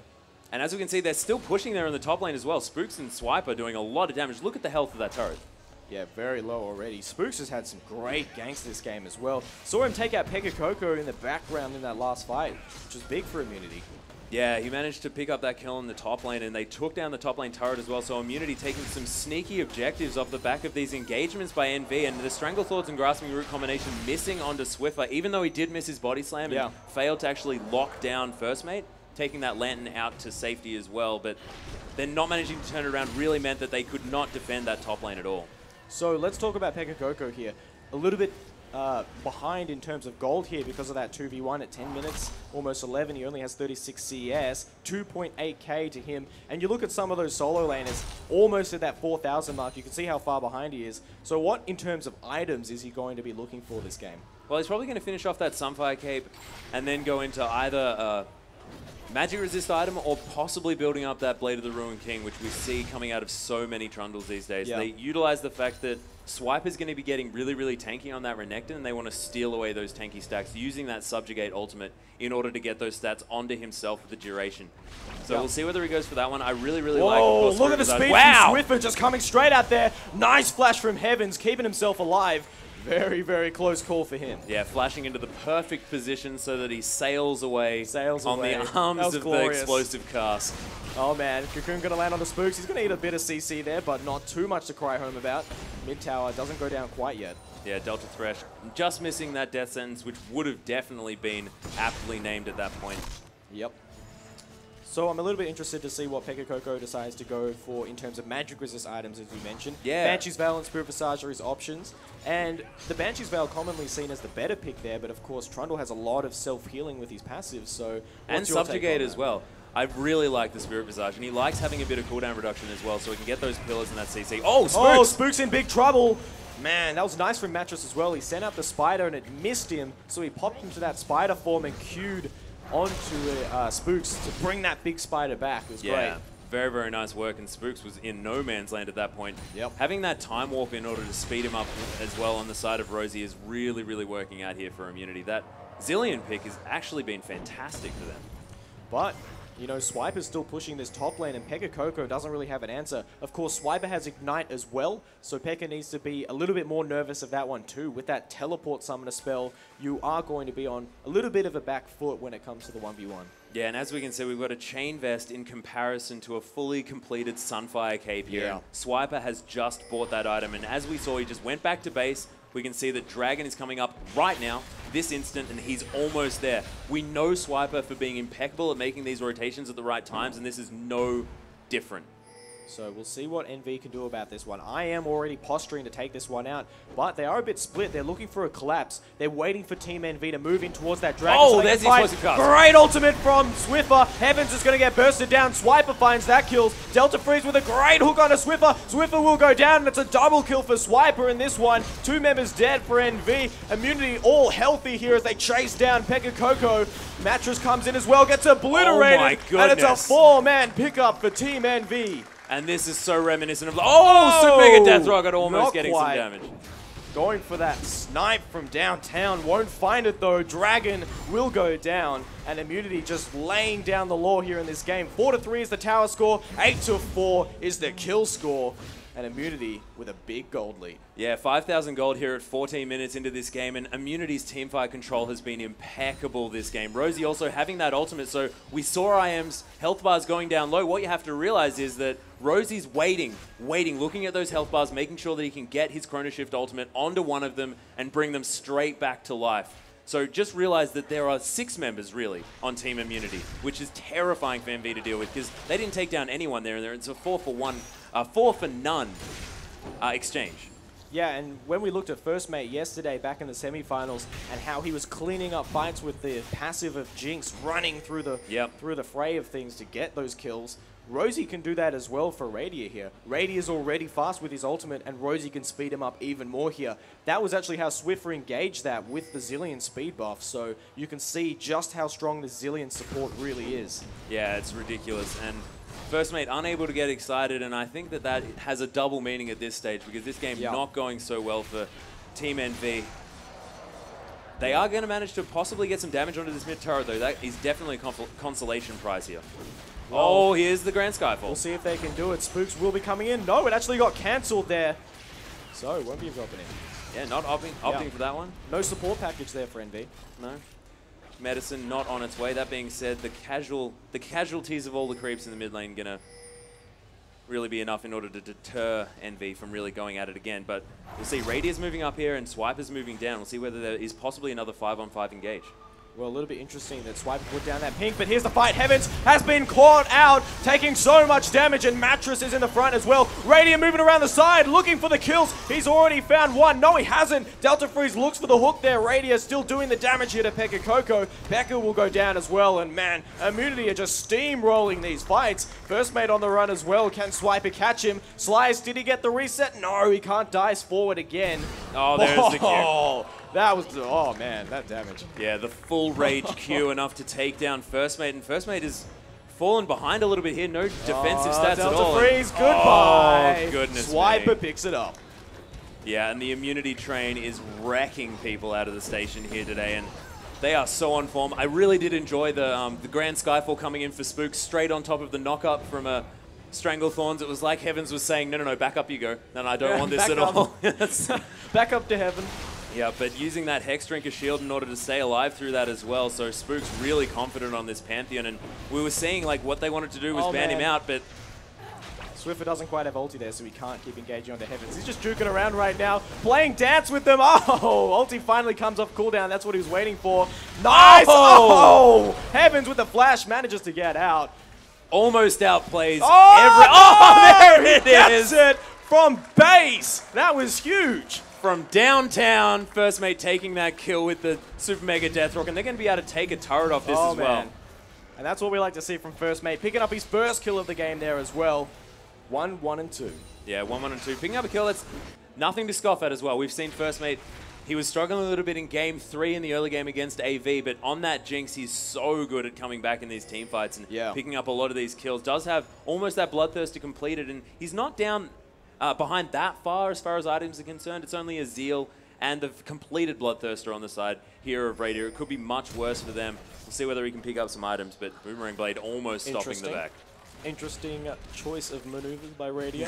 Flashing to try and cancel a base. Okay. But he could have almost killed Heavens as well. He was very, very low. So just some severely aggressive play here from Radier. And that's just confidence. 3-0 and 6. Not too worried at all. Doesn't feel he needs to save the flash for anything important. And every kill on Heavens as well means a lot more here for Immunity, because they know that he is the guy that has so much morale for his team. He carries a lot, but he also tends to go on tilt as well if they're losing so much. So we'll see whether he can really regain his composure here this game. And Mattress. Oh dear. Spooks jumped on him, bounced right back off. And Mattress is just going to keep running here. Puts down that Cocoon. Not quite enough damage for Spooks. Yeah, and this is really, really worrying. Mattress on that Elise. Elise has taken a lot of hits here as well. And Spooks picking away, I would say, Mattress's most effective champion here in Pantheon as well. Mattress is so good on that guy, and it was available. Spooks picks that one up instead, and as we can see, he's doing so many amazing things around the map. What MV was trying to do was ban out Spooks. It did not work. Yeah, really hasn't. Spooks just so strong on all jungle champions here, but that's the thing. Immunity all have big champion pools, so you can't really ban them out. You just have to kind of focus on particular strategies that you don't want to go up against. Exactly. That's what NV were banning in the first game. They looked for the personal bans here in the second game. Both attempts at that ban phase just haven't really worked for him. Yeah, and as we can see, I mean, that Zilean ban was definitely a good idea. Rosie has been phenomenal on that champion so far, and they are managing to stave off this push, but as we can see again, it's Immunity with all the vision control and all of the pressure. You can see it's almost up to the Nexus, almost up to the inhibitor turrets here of Envy's base that Immunity are warding. Yeah, Immunity just so strong in this match right now. They're looking for probably the Dragon up in 15 seconds. Perhaps they might even just start baiting around, just waiting for NV to see what they decide to do, and then they'll act accordingly. Yeah, and Spook's almost, he's probably going to be building this Banshee's Veil as well. It does have that Negatron cloak in it, have that Spectre's Cowl in his back pocket fairly shortly, that Hex Drinker as well. Going to have a lot of magic resist in order to stave off the damage of Heavens and Mattress, and making sure that you're not affected by Heavens' damage is really important because he's going to be doing so much AoE to everyone that you're going to incidentally take a lot of damage from that guy. And Dragon does go down here for Immunity as well, so they're just continuing this snowball. Well, they're looking for a fight here as well. They did manage to steal away that blue buff. So that's a nice little victory for them. Went to Spooks with that smite. Definitely a decent pickup here. But, you know, we're really at that point of the game where there's not much to be said because Immunity at this point Oh, here's can the Grand do what they Skyfall, want, though. and they're going for it, jumping straight on the first mate. Wow, that Oh, damage God. is insane. He flashed over the Chompers as well. Couldn't get the 1v1 kill, though. The rest of the team not quite as quick as him. But that damage really shows how this fight's going to close out. Mattress on the run. Pekka Coco almost went down as well. And Immunity just freeze with the playing flank. with Envy. Spooks might be in a bit of trouble. No, he got pulled out of the ultimate from first mate. Spooks does get revived from Rosie. Can he stay alive, though? Doesn't have flash just yet. Needs to bait around. And they will all back out. That chrono shift was fantastic. Managing to get the bomb, of course, onto Mattress's head as well. And there was no repelling out of the way of that one. There was no repellent for that particular bomb. Yep. And he's just going to go down there as well. So really, really nice play. And as we can see, Rosie has practiced this Zilean. This is incredible to see. So a lot of the Immunity members say some of our engages are just when Swiffer suicides in and we just try and help him out. That really looked like Spooks taking control there. It was like, yo, I'm going to jump in all by myself. How about you guys follow me this time? Yeah, and that's a lot to do with that Zilean pick as well. Yep. Because if he does have that tendency to suicide into the fight like that, Rosie can just say, no, don't do that right now, and we'll chrono shift you back to life, and we'll start this fight again. You can have a do-over. Yeah, he turns time back, and they just go for the second attempt. Yeah, Great. exactly. That's what he needs. And it's working out really well for them so far. 15-4 in kills, 37,000 gold to 28,000, so 9k the lead. I mean, Envy have got a few more turrets back this game. Instead of in game 1, where they only had about 2 to 6 at this stage. But that's the only thing that we can say as far as the saving grace for this particular game. Yeah, Envy getting a little outclassed here, and just the mechanical skill of all the individuals on Immunity is just so insanely high. They're going for this Baron as well. Pekka Coco's here, but he's not the jungler. He can't steal this one away with Smite. We'll see what Envy can do about this one. Baron going down fairly fast here. Mattress is now in range. They don't have any vision, though. Yeah, they don't have much vision here. They do have Mattress here available. He's going to try and get in.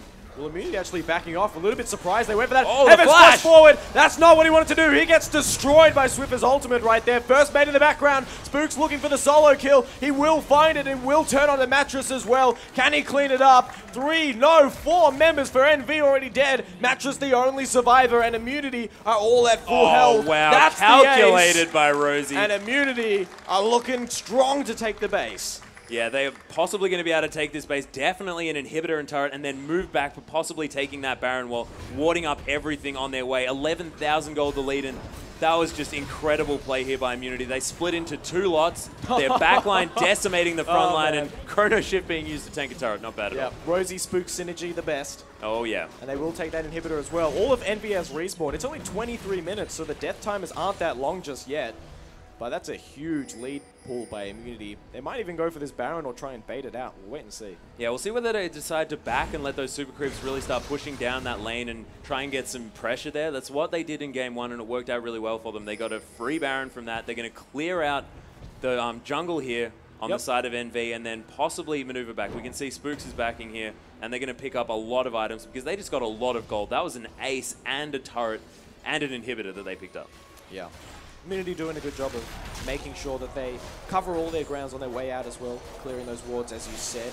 And it's about optimizing what you do when you play this game, and Immunity very, very good at that, making sure that they're always making the most of their time, especially with Zilean. Yeah, and having an Elise on the enemy team as well, make use of the time. Oh, wow. I was trying to have like talk about something serious, and then that came into my head, and I didn't even know what I was talking about anymore. No, I was going to be talking about Elise's ability to steal a Baron, because she does have that execute damage. Was nerfed just a little bit, but she's still a massive threat. Can get over that Baron wall with that repel as well in the spider form. So they need to have those wards down in order to mitigate that potential steal coming from Mattress, which he could potentially do. So they don't want to let that one happen. Death sentence onto the Baron, but Baron didn't die. Yeah, Delta Freeze just wants some revenge from when he got soloed by it earlier on. Yeah, that's probably going to happen, and it's a little bit of a kill the pink ward battle here. Rosie going to win out on that one. Groovy Zillion looking really cool. Or is that? No, that's the other one. Groovy Zillion's my favorite. Yeah. That one's not coming through. Just this time, it's the Sahara one, I think. Not too sure. Not familiar with the Zillion skins. Oh, Zillion has some pretty cool skins. This is like the second pro game I think I've ever seen a Zillion in. Oh, At least Zillion. in Oceania. That's true. He was very, very strong there towards the end of Season 2, I believe. That's a long time ago now, though, and completely irrelevant as far as this game is concerned. 12,000 gold, actually, the lead here, and they're going to be taking down this Baron. Swipe happy to tank that one up as well. I like Envy's chances a lot more for this fight, though. They're more grouped up. Immunity haven't got Grant a little Sky. more time. Whoa, where did Spooks jump in? Oh, straight onto Heavens looking for the kill, but there's a big shield there. Look at the damage so from much Swiper. damage. Oh, Heavens just got destroyed in that fight. Double kill for Swiffer. Just throwing them all around in that fight was disgusting. It's going to be another kill there as well. Immunity just steamrolling this one. Yeah, Chrono Shift being used to absolute perfection. Oh, the wombo First combo. Mate finds it. Mattress will pay for it with his life, but at least they pick up one kill. And First Mate has to be getting sick of this by now. Always the last one alive, and he's just saying, team, where are you? I can't do any defense on my own, but thankfully they're not going to be able to take any more turrets from this, but they might hop back onto this Baron, even though the Dragon's coming straight back up. So they could opt to go for the easier objective, take that one for free, play this one by the book, making sure they're not taking any unnecessary risks, or they could just take that Baron.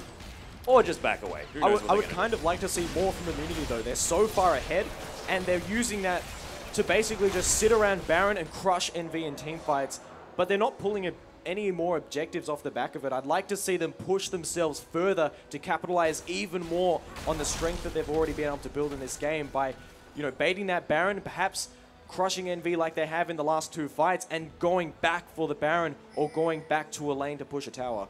They need to capitalize more to push this game out if they want to. Well, it's very hard to siege against the likes of Heaven's Curse and First Mate, just because First Mate has so much AoE damage there with his rockets. It's pretty easy when they're dead. Yeah, it's true. It is definitely easy when they're dead, so that's why they're sort of baiting around here in this Baron pit, trying to get these 5v5 team fights, because as we can see, I mean, Immunity just leagues ahead of NV right now. Yeah, and to be fair, Immunity have a lot more experience on this big stage here. They went to the wildcard event in Gamescom and had very, very good results, I have to say. Also, when they went to WCG, again, great results. Yeah. So it's not surprising to see NV so ahead of the pace here in Oceania. Oh, you mean Immunity, of course, ahead of the pace here in Oceania. And they've been around together for so long as well. Their synergy is amazing. And when Spooks and Swiffer did join the team, I mean, coming straight from Exile 5, they were together there as well. They have so much synergy. And bringing that to this already so structured team is just ridiculous. And it's been amazing here for Immunity. Yeah, and I mean, this time around, NV just say, hey, we've lost 2 Baron fights in a row. Let's not go for it again. Yeah, and so much vision Spooks! as well. He's going for it! Grand Skyfall right into it, gets hooked. There was a Banshee's Veil there as well. They got eaten by the hooks. Oh, the tick damage on First Mate. He will survive it just, and Spooks got out. Wow. Yeah, First Mate. He actually looks like his health bar was red instead of just flashing red, like he was actually dead, but he does manage to come back. Oh, Swiffer down. Gets eaten away there by Elise. Mattress happy with that one. Going 1 for 1 there. Pekka Coco going down as well, but that's one less person with Baron buff here. And Spook's just going to be taking down this wave here. Immunity, unlike them, they're a bit split up here, but it doesn't really matter. 24-7 at this stage. They are so far ahead. I can actually hear Swiffer laughing after getting caught on that tower. That guy's loud. He's a good, like, 20 meters away from me. He is. He does like to have a bit of a giggle, though. Man, that's great. Anyway, Envy just going to be turtling up this base now. Yeah, trying to get to a stage where they can really fight against Immunity. And Envy do have a lot of late game potential. Immunity taking that dragon as well. But it's just not enough. When Immunity have really played this early game so well, I mean, you think Renekton is going to get outscaled, but when Renekton is this far ahead, 6-1 and 10 on Swiper, so far ahead in farm, so far ahead on all the global gold, it doesn't matter the fact that he is a not as scaling champion at this stage because he has so many more items. And that's the thing, you know, Immunity just ahead on all fronts right now, and it's their game to win for sure. What does Envy need to be looking at for next game, though? They've tried a couple different strategies in terms of the banning phase. It's their drafting. They really need to realize that. Oh my Freeze. goodness. Spooks just bopping over that wall there. And Delta Freeze is going to report back to his team that Radier does tons of damage despite not having a Trinity Force. Yeah, someone needs to fix that one up. Yeah, they really do. So apparently you can still do tons of damage without that item, and he's found that one out now, and he's probably not going to run face first into that Sivir again because that was so much coming out there. So, Immunity grouping up for this bottom tower now. Good to be going for the bottom inhibitor when you already have that Baron, as you don't need to be around the top side. Oh, on the hunt popped. They just want to fight this one, and this is what we need to see out of Spooks. He already jumped into the back. Heavens just gets destroyed. He is gone. Pekka Coco on the run now as well, and Immunity happy with one kill, going to turn back to the tower. Radier almost going down to that turret, which was very, very friendly towards him. Man, Spooks just getting abused with his CC, but he's so tanky. Still alive in the back of this one, and remember, Rosie has used that ultimate, but he can cool it down very quickly. Swiffer gets hooked back in. Will he go down? Mattress looking for the damage. He repelled up, but he will go down. Killed by Radier, and the inhibitor does fall as well. Meanwhile, Immunity just pushing for the Nexus. Yeah, they've got Super Creeps coming in from the mid lane as well. The Flame Chompers go down, and these Nexus turrets are in a lot of trouble. Spook's happy to jump in. Oh, great flame from Delta Freeze. Buys him some more time. But this is going to be game 2 going over to Immunity, clearing out the base. Nexus turrets have fallen. Nexus is exposed. And Team Immunity have taken it 2-0 in the best of 5 series so far. One more game will take them into winter. What a game. GG. GG, well played there for Immunity. This is ridiculous. They've been showing us so much power all this weekend. I don't know what has happened, but Team Immunity have came here just to massively decimate everyone. Yeah. I haven't seen this level of just coordinated play and making sure that you know exactly what you need to do every team fight and every game, and their drafting has been impeccable as well. Yeah, I mean, Immunity really just coming out all guns blazing yesterday and keeping that form up today as well. It's what we have to expect. Game 3 will be coming up soon, and it's do or die for NV. One more win for Immunity will take them into winter. So don't go anywhere. We'll be right back.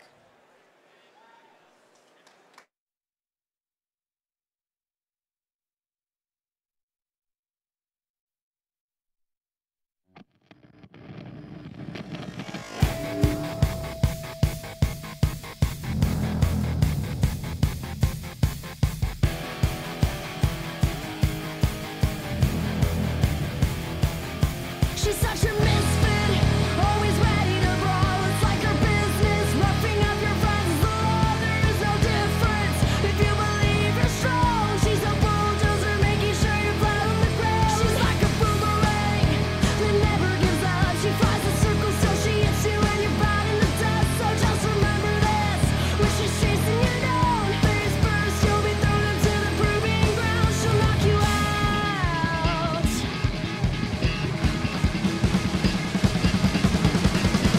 Have you ever really wanted to be a total rebel, flipping tables on the enemy? Did you ever try to further improve how fast you punch people through the roof? Oh, was there ever any certain time when you thought brute force and style combined? Well, I guess now it's time to shine, 'cause finally she's here. Here comes Vine. As a matter of fact, the best bet one has is to quickly react to the first attack and sing for the bullets. You should never go back, just resist.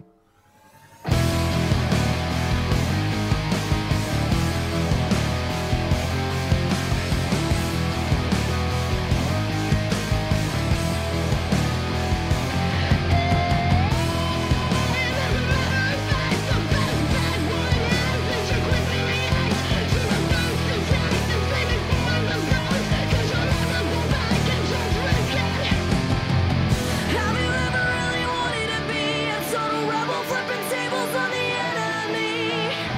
Did you ever try to further improve how fast you punch people through the roof? Oh, was there ever any certain time when you thought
I'm here with Voku, the team manager for Team NV, and currently, Voku, you guys are down 0-2 in the grand finals, unfortunately, but that's okay, you still have a chance. So tell me what's happening at the moment.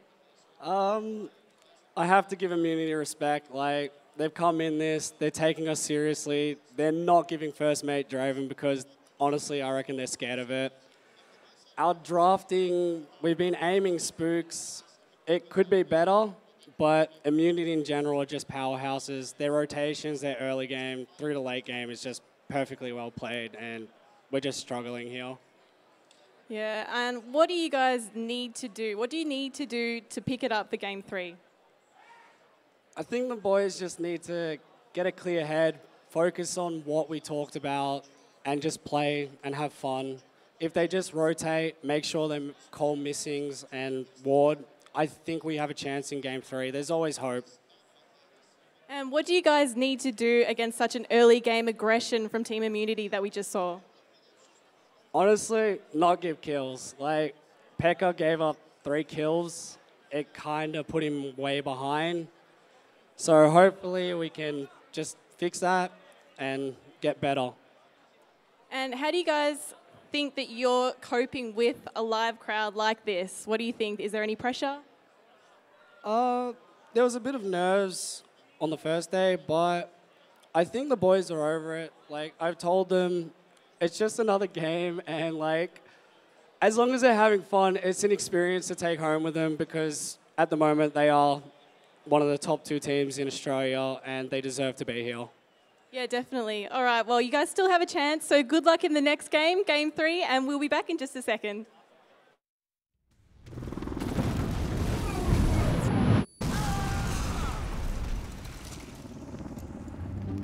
Hey, beautiful. We still on for dinner? Pepper, 9 o'clock.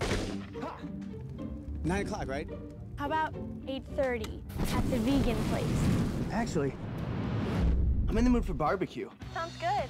Take a call and stay in the game with the Plantronics Rig headset and mixer. Life comes to games like never before.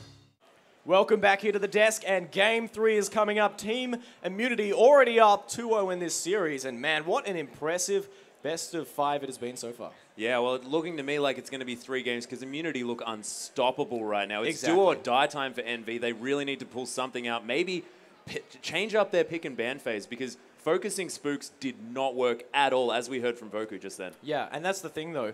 Spooks was focused in the first 2 games in terms of bans, but as we've seen, he still carries. I mean, he played the Pantheon. He's got champions everywhere that he can do everything with. So you can't really focus him out, but it's the same with all of these team members. I'd like to see Team NV adopt a ban and draft strategy in general to target strategies of Immunity rather than players and their picks. Yeah, and as we could see, there was still some smiles on the faces of the NV team members, but a lot of seriousness as well over that side. They're taking things seriously. They're trying to think of a way to come back into this best of 5 series because we want to have more than 3 games here at Supernova. We don't want to have a 3-0 sweep. We want to try and get as much League of Legends as we can. So NV needs to step forward right now and give us that extra game. Well, we'll see what they can pull out. Champ Slope will be coming up soon between these guys, just getting sorted out in the lobby, getting lined up, and having a friendly chat between them. And that's the good thing. You know, these guys remaining mates nonetheless. Of course. And Champion Select is underway. Let's get into it. And look, we're expecting some Lee Sin, some Draven coming through pretty much instantly once the players do get actually into this Champion Select screen. And I'm not expecting to see Mattress try and play that Elise again because Elise, considering the nerf, not going to be working out. And there's the Zilean ban. Zilean banned away. I like the Draven ban as well. Immunity going to ban that one regardless of Every what time. Envy's manager said. Envy's manager saying No, that, they're saying, yeah, we're scared of that Draven. First Draven, you're not going to play that. Yeah, but Immunity's like, sure. Yeah, we don't want to play against it. So there we go. Silver banned out as well. Radiant not going to get that one again. Interesting decision there. Envy now on the blue side as well. They have the ability to pick away that Lucian, and that's going to be all the champions that Radiant did play leading up to this round of 8. Of course, he does have his world-famous Vayne, his world-famous Ezreal as well, which we've seen him do ridiculous things on. He was overseas and went 7-0 on Ezreal in the early laning phase as well, and that was absolutely ridiculous to watch. And Kha'Zix being banned away as well, this is ridiculous. I could see potentially a first pick of the Lee Sin. Otherwise, I think that Envy may have made another pick ban mistake. Yeah, you know, this is looking scary here. We'll see what Envy decide to pick up here. I'm oh expecting my goodness. There What do is you think? so much available here because the Thresh There for is. Delta Freeze is there. We've also got Lulu available. We've got Lucian available that they want to try and pick away from Radier. But that's going to leave a whole lot of things available here for Immunity. And wow, I don't know what's going to happen here. What are their 2 priority picks? We'll have to find out. In game 1, Heavens had a really good match on Lulu regardless. You know, he did get shut down and I think solo killed once by Swiffer, Yeah. but he still played well. And Heavens obviously is very comfortable in that Lulu, so locking He it is. in is a good idea. They're going to take that one, but The Evelyn gets through as well now. Hovering that Trind as well. I think he's just toying around with us like he did in game 1. Yeah, we'll see. Oh, the Donger.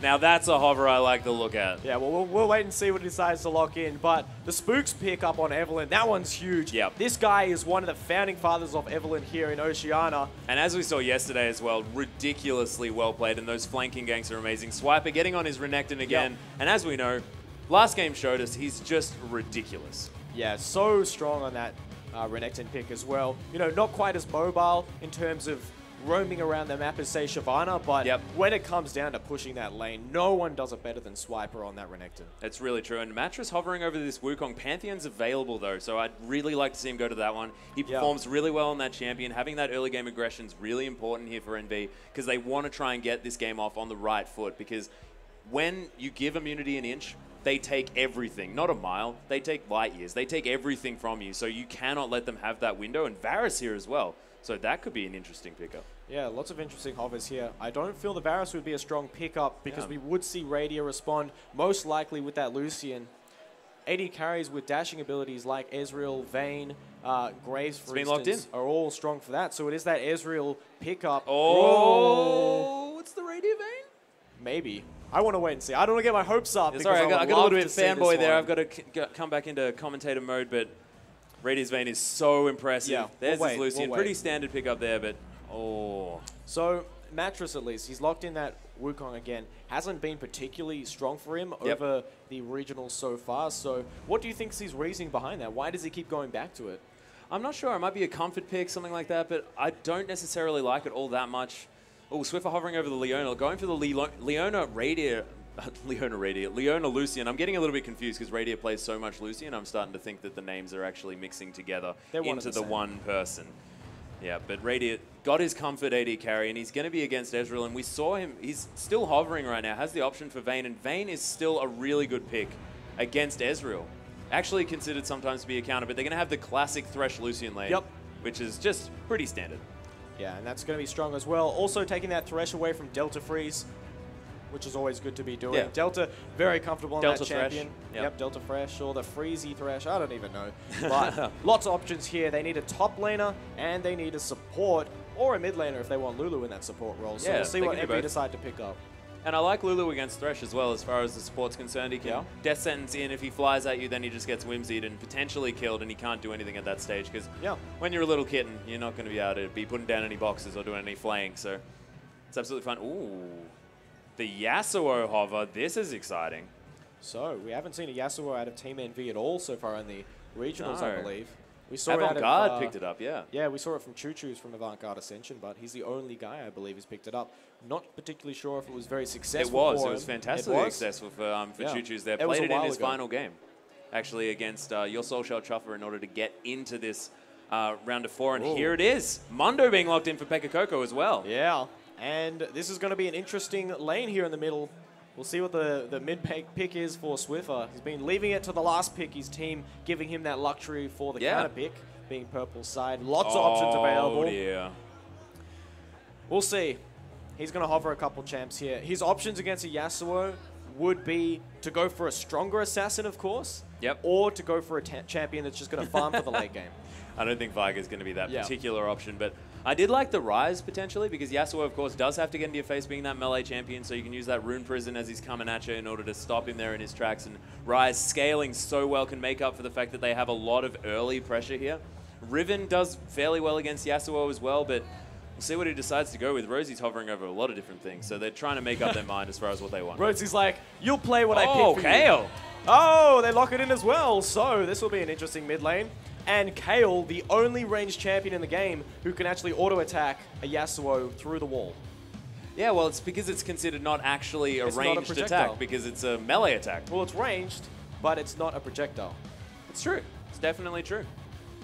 So this one will be interesting. It will definitely be, and you can look over the side of Immunity. They've got all of the picks that they really want. I mean, Thresh onto Rosie, it's not necessarily his caster playstyle, but Rosie can play everything. He plays an incredible Blitzcrank as well, so he understands how these hooks work as well. So put him on Thresh, put him on anyone, and he's going to be phenomenal. But other than that, we've got Radier on Radier. As we were saying, Lucian being basically him at this stage. Swiper is on Renekton as well, and Spook's playing that Evelynn, and he was so dominant on that Evelynn. Especially, yesterday, and as well back in the round of 8. Yeah, and there's only 3 junglers here, really, that have played that Evelynn throughout the regionals. Yeah. You know, Zahi as well has Carbon been one as of well. them, Carbon and Spooks. And Spooks has to be one of the best Evelynns we've seen for sure. You know, he loves that sweeping move where he comes around behind a team, catches them all in his ultimate, and just baits out a huge fight. Does it very well with Swiper as well, but we've only seen that combination happen when Swiper's been on the Shyvana, but he's on Renekton this time. So what are we expecting for, I guess, the mid game in that synergy? Well, we'll see whether NV can handle this early game, because with Swiper on this Renekton, of course, leading up to that mid game is going to be very difficult because the early game pressure coming out of Immunity is definitely going to be really high. And we know that Spook's on this Evelynn. He has the ability to get around the map unseen, and he can get the wards really deep into the enemy jungle like he likes to do on champions like Evelynn and Lee Sin. Lee Sin actually available this game, wasn't banned out, and definitely wasn't picked either. So Spook's valuing that Evelynn a little bit more highly than the Blind Monk, which is interesting. Yeah. So almost in game here, they are all loaded to 100%. So game number 3 of this best of 5 series is happening. Let's get into it.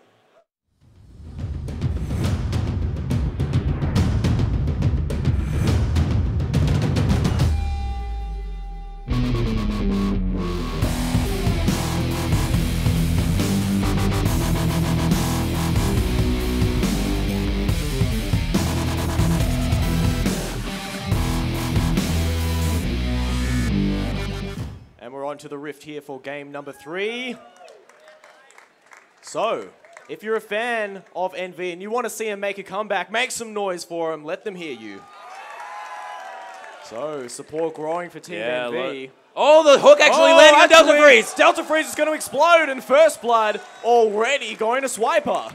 Swiper picking that one up instantly. Wow. And so far, we've got out the gate Immunity 2-0 up here against NV, and NV really need to take out all the stops for this game, and then First Blood instantly going over to Swiper. Very demoralizing. Devastating right here. Absolutely devastating. We'll see whether they can come back together and really just ignore that and say, you know, it's First Blood, it's been nerfed a little bit, it's only about 200 gold, so we're fine, not too much of a swing, everything's going to be okay. Heaven's in a little bit of trouble there. And that's very unfortunate as well. Envy were expecting an evade like this. Immunity have done it all 2 games that they've played so far, so a little bit unfortunate that Delta Freeze got caught out there. And as we were talking about, Rosie on Hook Champions as well, that death sentence was utterly perfect. Everyone collapsing on top there, not using any summoners either. So, to be honest though, the First Blood, not too much of a big deal. No. What it usually means is, with that First Blood, you can hard engage onto that early buff and just take it out by force. And that's usually the more devastating component of that invade, is your denial of that first buff to the jungler. So, Immunity weren't able to find that one, which is lucky for Mattress.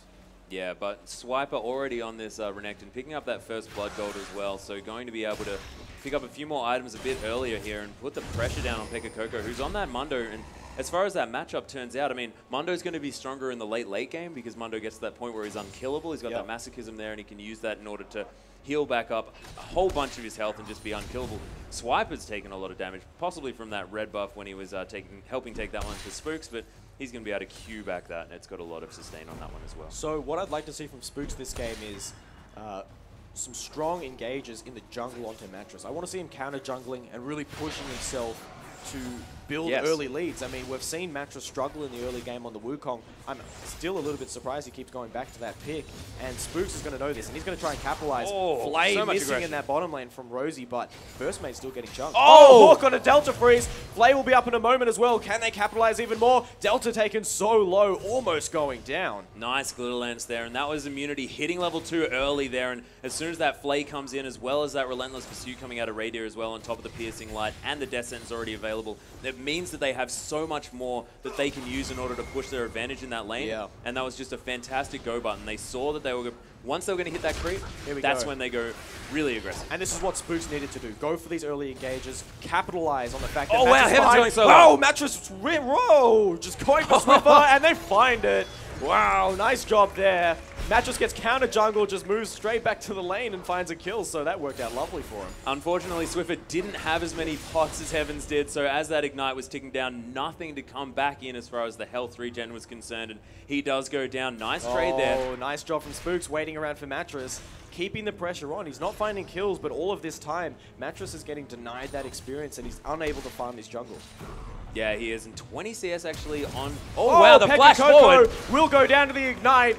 Great move from Swiper. Man, he really knows his limits. He certainly does. Absolutely calculated there on that Renekton, and we know that. We see him all the time getting these 1v1 kills under the turret as Renekton. He knows that he's on his Crocodile that has so much early game power, and he doesn't let any of that go to waste. Yeah.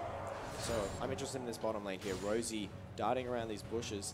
They've been playing aggressively here, but Radiant starting to freeze it now, so that makes me think there's a gank coming, which there is. Swiffer and Spooks are down there. Great Nice flash play. He gets hooked back in. Delta Freeze. Perfect. Surely dead. Spooks picking up the kill. And that's just so devastating as well because Delta Freeze, of course, Delta Thresh, but Rosie, that was absolutely perfect. Everything about that whole situation was all Rosie's doing. You got the perfect flay into the perfect death sentence. Everyone was still for the damage to come through, and fantastic work here. And this Thresh coming out of Rosie is so impressive. Yeah, look at Radiant as well. Proxying first mate. Oh, If that's taking even a the land thing. now too. And yeah, I mean, this is just Radiant already so far ahead in his lane. 2 assists there, about 9 CS is the lead for him as well, and he's going to be feeling pretty confident. Yeah, and if we think about as well, if Mattress was potentially on the Pantheon as well, I mean, he's not going to be able to be shoved out of his jungle by that Evelynn as easily. He's going to be able to offer more early game pressure in these ganks. I really would have liked to have seen that. Heaven's going aggressive though. Yeah, really chasing Swiffer here. Will he be able to find a kill? Gets the knock up. Still auto-attacking down, but here's Spooks jumping in. Oh, with the flash as well. Takes him out. Swiffer so well baited there. He's just hanging around, not even wanting to get too much damage onto Heavens to make him think like he was going to possibly... Oh, wow! Delta Freeze in big trouble. Will go down. Radiant with the auto. No, it's Rosie stealing it. What a play by Rosie. Oh, Edward would be so proud of this guy right now. The flash would. from Pekka Coco as well. Swiper's still putting the pressure down, and 5-1 in kills here on the side of Immunity. And 6 minutes into this game, it's 2,000 gold in the lead for Immunity. They are not Pekka stopping. Coco, goodbye. Man, like, what do we even say right now?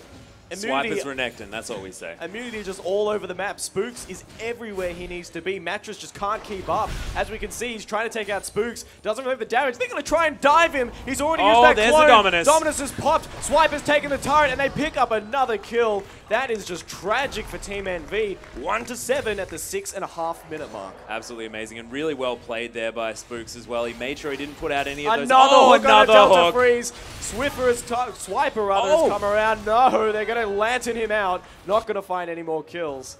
Nice attempt at the Whimsy, though. That was really, really good because he can't use that Divine Intervention in order to keep himself alive if he's in that form. So if another tower hit had have come in, if that Lantern wasn't available just after he got out of there, he might have been in trouble there, Swiffer. But a lot of flashing red bars, so they're going to have to go back to base. BF Sword now picked up here for Radiant, so he's a monster on that Lucian, as he generally is. Yeah, we can see more of those roams from Swiffer once he hits that level 6 as well. We'll be able to dive so easily. Once Rosie's level 6 as well, the box comes through, and you can set up double kills so easily. Right now, Immunity, you know, they're just in a commanding position like we saw in Game 1 and 2, but it's happening at the 6-7 minute mark rather than the 15 minute mark. Really, really putting the pedal down. One thing about Immunity as well that's really, really good as far as team comp is concerned is that this wind wall is not going to be able to really do anything. As you were saying, with the Retribution on here for the auto attacks for Swiffer, he's going to be able to get through that. Also, Spooks' Agony's Embrace, it's not a projectile. It comes up from the ground, so a wind wall's not going to stop that. Swiper in general can't be stopped by pretty much anything.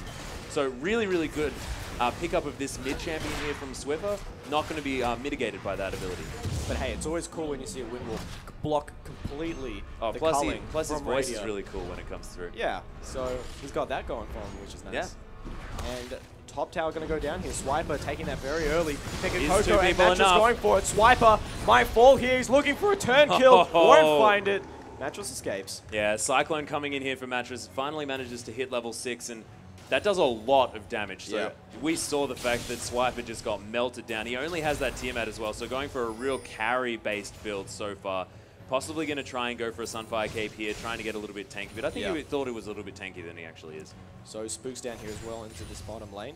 This could be a dive as well. Spooks is level 6, has the ultimate available. Oh, there's the hook! Right onto Delta Freeze. Spooks ready to follow it up. Delta Freeze just going to get melted down. No, flashes the wall! Might get away. Swiffer isn't in the position to follow this one either. They're going to try and chase it down. Delta Freeze didn't know where Swiffer was and just walked straight into him. The Lulu scream as well. Yeah, beautiful backhand coming through there for Swiffer. No worries at all. He'll be at the Australian Open later.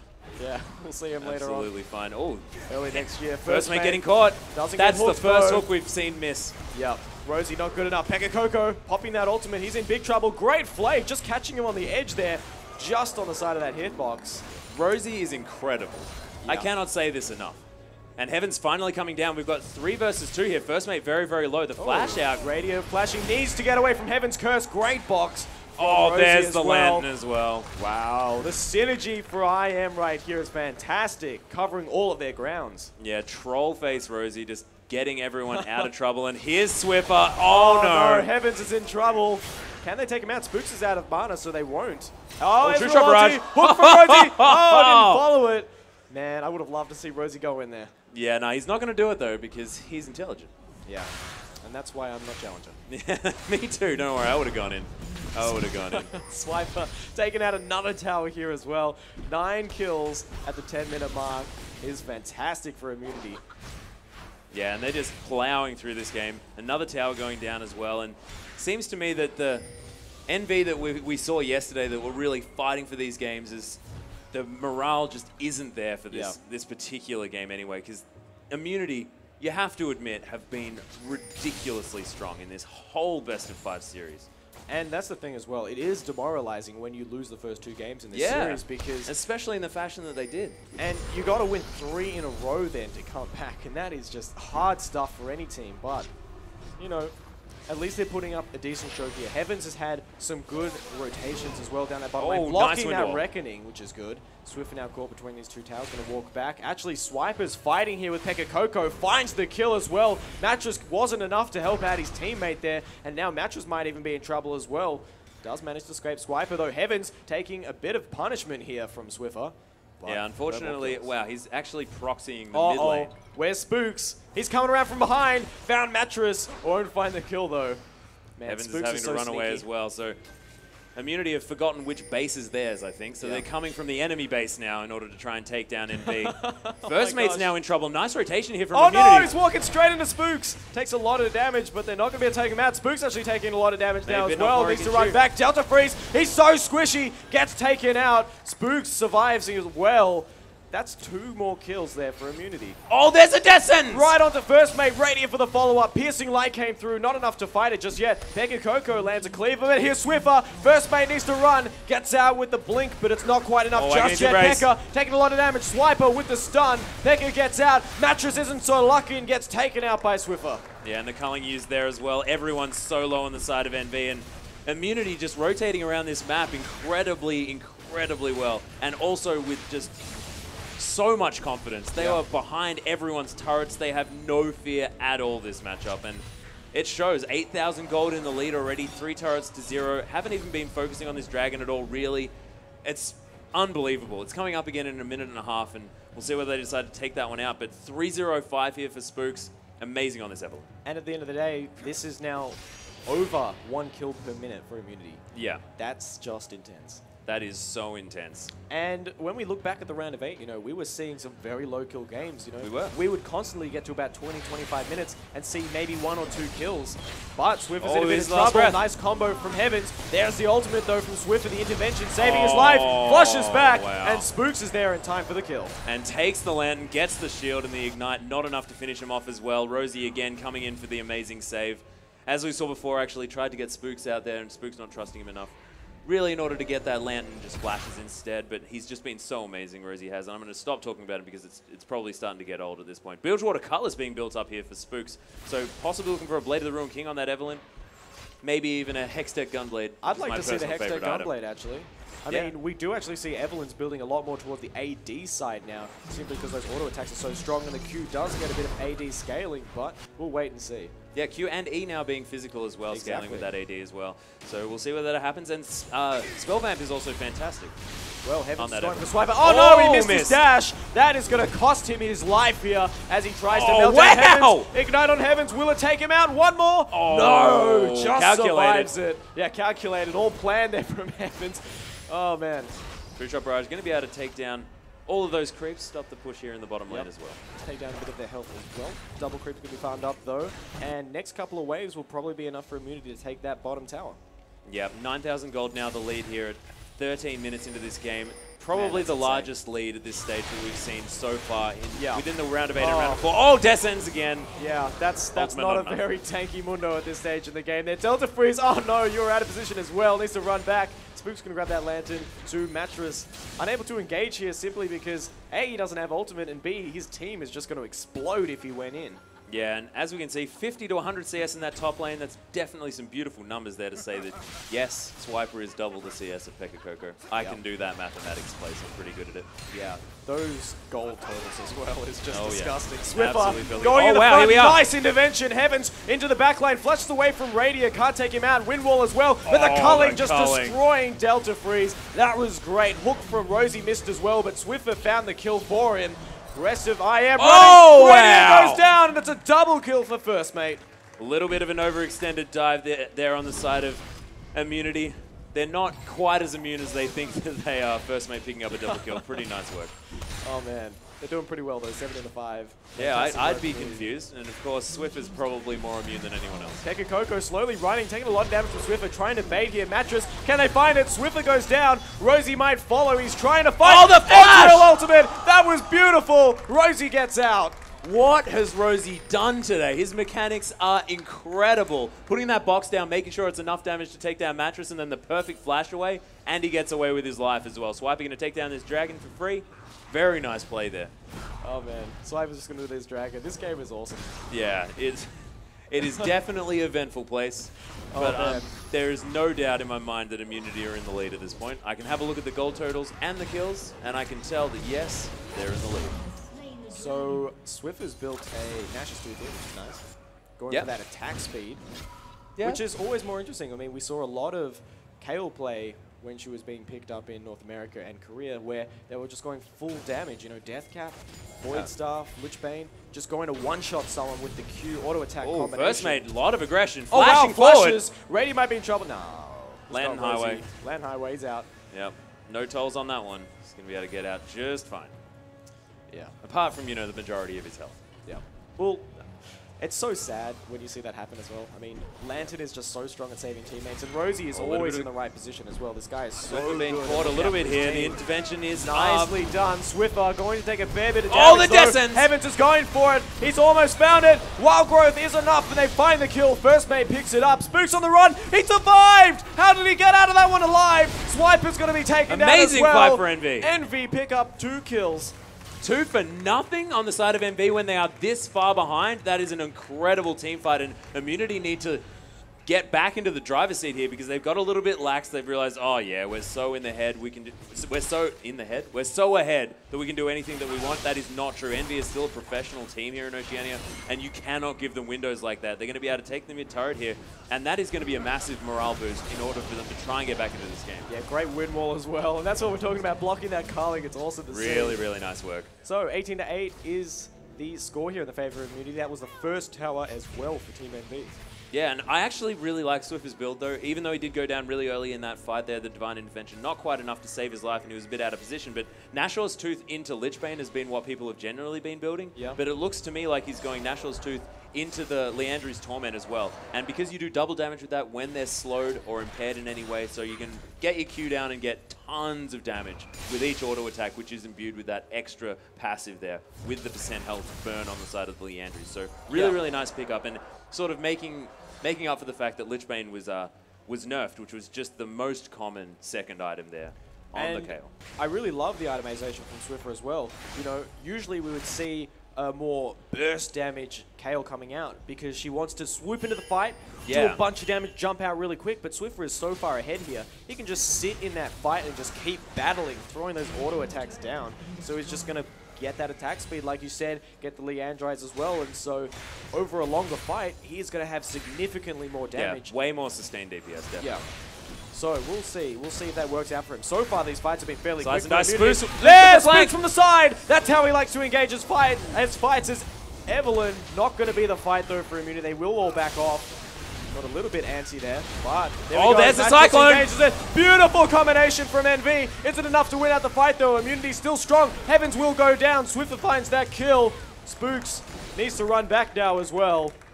That was incredible by Immunity to keep their heads at that stage because that last breath combination with the Cyclone and the Wild Growth was amazing on the side of NV, but it has been the story of them today. It's been just too little, too late as far as getting these team fights is concerned. 10,000 gold ahead is Immunity, so those sort of fights, they don't have the damage. Yeah, they really don't. But they're going to continue sieging here. Nice Q from Radiant hitting both Delta Freeze and Pekka Coco. Dash as well. Pekka hasn't had much luck this game. Yeah, the Cullen going to be able to deter him from chasing any further. But Pekka Coco is going to keep scaling into this game. Yep. So will Swiper, because he's a lizard and he has scales. Yeah, well, he's going to be scaling all the time. Yeah. Just completely irrelevant to all the Beautiful tangent there. I definitely like the fun, don't worry. You can trust me for that. Oh, Pekka Coco didn't find the ping. That's a little bit annoying. A little bit annoying.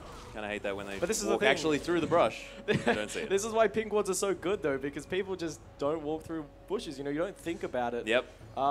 It's a habit you have to train yourself into. It's like The little brushes either side of the mid lane, Yep. no one walks through those. Meteos in Exactly. North America, he's just notorious for never walking in those. Oh my goodness, it's really, really frustrating to watch. But none of them are going to be in there at this stage, so no frustration to be coming through. Heaven's going to be able to potentially take this top lane unless Spooks has something to do with it. So Team Immunity gathering around this Baron now as well. Spooks looking for Heaven. Yeah, fancying the 1v1, just going to Blade of the Ruined King and run away by the look of things. Yeah, interesting maneuver. Call that the Winston Bork. Oh, Mattress, will he be going for the engage here though? No, just cloning, deceiving back out. Yeah, one Ardent Blaze enough to deter him from going in any further. Yeah, and I mean, last fight he did engage it, and it was a 2-for-1, so not too bad. But again, if you're engaging a fight, it's because you think you can win it, and it didn't really work out for NV. Yeah, and Swiffer now split pushing in this bottom lane as well. Does have that Haunting Guys and the Am Tome, so another 980 gold, and he's going to have that Leandris finished right up. And be able to free up one of those item slots in order to build that next item, which will probably be a death cap, knowing Swiffer. And Dominus popped as well. Heaven's Curse taking a lot of damage here. Swiper. Oh, just here's the destroying teleport though. Spooks as well. Pekka's arrived. So is Delta Freeze from around the back. He's used that Wild Growth right onto Heaven's Curse. Saved him. He flashed. Heavens will survive it, but the rest of his team might not be so lucky. Delta Freeze will Swiper go is down. massive. Mattress trying to come in through the back, but he can't. Rosie is in his way. The rest of Envy will back out, but Delta was the guy who died, so that kind of sucks for him. Yeah, 1-for-0 here on the side of Immunity. It was a nice plan there. They tried to get Pekka Coco teleporting in. Heaven's baiting that one out. He did get out of the fight, but Delta Freeze dying in the process, unfortunately. Swiffer going to try and get some damage down this turret. Mattress does not want that there. Swiffer, Whoa. what's the play? Grabs the lantern, moves away. And the top tower will be pushed by Swiper here. Yeah, and this is just pressure on every single lane on the side of Immunity. They are trying to brute force their way into the base of NV, and there is nothing NV can really do about it when they're this far behind. Man, I wanted to see that fight there. Pekka Coco had the half health lead. That was his battle to win. Yeah. And he's chasing it. Pekka Coco believe. Can he find it? That's one clear. Oh, he's just going to walk back. Yeah, what I really like about this split as well that Immunity are doing is they're making sure that they can't get hard engaged in a 5v5. Yes. NV really want to be able to get those wombo combos out with all of those knockups at their disposal, using that last breath in order to hold them in place. And that's the only way they can really win a team fight. So what Immunity is saying is we're not going to group up. If you try and fight one of us, then we're going to try and kite you for as long as possible, and the rest of our team is going to take 2 inhibitor turrets. Yeah, and NV really have to keep on top of the defense here because they don't have much wave clear as a team. Of course, they've got Lulu, but that's a support, so not able to one-shot those creep waves. Heaven's Curse doesn't have much range on his Tempest Steel as well. Yep. In Tool, it's got that third strike, which is quite, well, not quick enough when it comes to defending towers. So it's going to be a bit rough for NV as these sieges continue to come in. Yeah, and Baron is available as well for Immunity if they do want to pick that one up. They have a fair bit of vision around the area. NV, no vision at all on the top side of the map, apart from one ward there at their blue buff. And unfortunately, not going to be able to see it if this purple guy does tend to go down. The Swiper in the top lane and having 2 in the mid lane means that they're definitely not going to be worried. But now Swiffer, Radier, and Rosie rotating around to that point, and Spooks is here as well. Yes, Wiper and Radier coming around as well here. Baron's going to be going down fairly quick here. Mattress is actually going base, so Envy unable to defend this one at all. Free Baron for Team Immunity. Yeah, really, really smart as well. Swiffer picking up that Leandries, and that burns down Baron so incredibly quickly. He's going to be able to put that one on every single time, and they knew as soon as that one comes up, Blade of the Ruin King is available as well here on the side of Spook, so that does a lot of Baron damage too. So that Lizard went down very quickly. Pega Coco, you need to fly away, friend. Oh, He's in nice trouble. dodge. Radier with the moves there as well, looking for the damage. Pega needs to make a break for it, but he is going to get destroyed. Swiffer picks up the kill. Yeah, Swiffer with a nice little kill steal coming in there, getting the Q auto attack off. It's okay. It's okay. You know. Kill secured, right? Kill secured. That's what I'm. Sorry. I said, you know, he's I was the thinking AP about carry, something man. else. Yeah. He needs those kills. Yep. He's trying to be. Radier's got 11 assists. Rosie actually has more kills than his AD carry. Very binary score coming through here for Radier. It is. All ones. Oh, the flash death sentence. Oh, not quite right into the wall though, but they're going for it. Swiper comes in. Delta Freeze in big trouble. Oh, Mattress with the ulti, but it's not quite enough for them. Heavens looking for kills, but will go down as well. Spooks forced to the Ignite, so it's a 3-for-1 at the end of it. Team Immunity will take that tower, the inhibitor tower, as well as the inhibitor. Pega Coco needs to defend this one out. First mate just coming out of base now. See the Ezreal ulti fly past, but this will surely be their game. Team Immunity moving on to that Nexus tower. Only one will go down here. The rest of the team will be respawning for NV. Will IM fight it out? Yeah, this is still early in this game. 8 seconds now on Mattress and Heavens. I don't think this is necessarily the end of the game, but they take down a Nexus turret and an inhibitor. This is the beginning of the end for NV. Yep. And unfortunately, it was just Immunity so on form today. And it looked to me like NV were completely outclassed, but I mean, we've seen this matchup before, and Immunity so far today have just been absolutely unstoppable regardless. Nice move from First Mate, cancelling the base from Radier. We saw Radier flash to do that earlier on as well, so yeah, nice getting work. a bit of getting his own back. Yep, getting himself a bit back. Oh, what's Swiffer doing? Just running around, not going to be caught out. Yep, floating around. But I mean, at the end of the day, NV getting to the grand finals here is big for them as well. So I guess you know, all the other teams here definitely have to be envious of their results here at the regionals, nonetheless. So yeah, and they're jealous of Immunity's supposed immunity to losing a game. And the reality is, a lot of the teams coming into the Supernova here yesterday knew that Immunity was the hardest matchup of the Everyone's tournament. known that in Australia for so long, and they're just so dominant so far. Right. We'll see how they can clear this one out now. Pushing down that bottom lane. They've got the top inhibitor, so those super creeps will start pouring in probably in the next minute or two. Yeah, Swiffer has the score of an aeroplane right now. Probably doesn't want to die or get any kills or assists anymore this game because it's a pretty cool way to end it. Yep. And it's just the waiting game that Immunity are playing. Oh, here's the Cyclone. He's going for it. The follow-up. And Swiffer, he survived. Can he get away? No, will be shut down by Pega Coco. Heaven's Curse still alive, though, and very healthy. Radier in a 1v1 with Pega Coco. Can he take him out? They're just juking around. First mate joins it. Radier's in trouble now, but Spooks has come around, and it's now all about Immunity shutting down NV. They've picked up 4 kills. Only Mattress surviving, and that's going to be the game here. Almost an ace. They're rushing for the Nexus. Spooks tanking it up, and in a best-of-5 series, Team Immunity probably going to take it out here. Mattress looking for the defense, just cloning around, baiting. Spooks almost went down to the tower as well, but that's the ace, and that's going to be the game. Team Immunity 3 games straight here, and they will be going down right into winter. They are your autumn regional champions. Team Immunity, GG.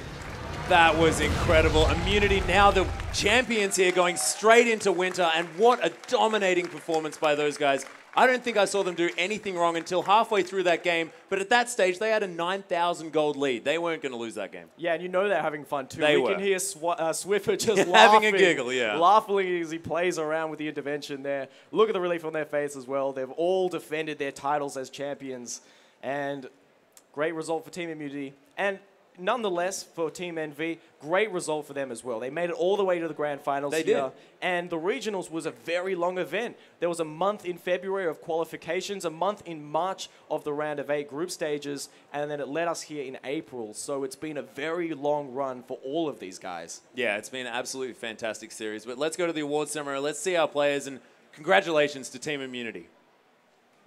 All right, what an exciting couple days of games, huh? So let's go ahead and get another round of applause for both teams playing today. They did great.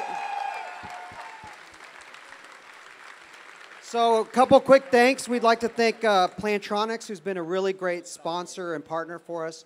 But most of all, we'd really like to thank all of you for coming out, supporting esports, and give yourselves a round because you guys have been a really great crowd. So last year at PAX Australia, we crowned our first ever Oceanic champion. And we made you all a promise that we were here to stay, that we were going to continue supporting esports. And this is just the first of many to come. So now we'd like to present Team Immunity with their championship jackets as our Oceanic Autumn Regional Champions.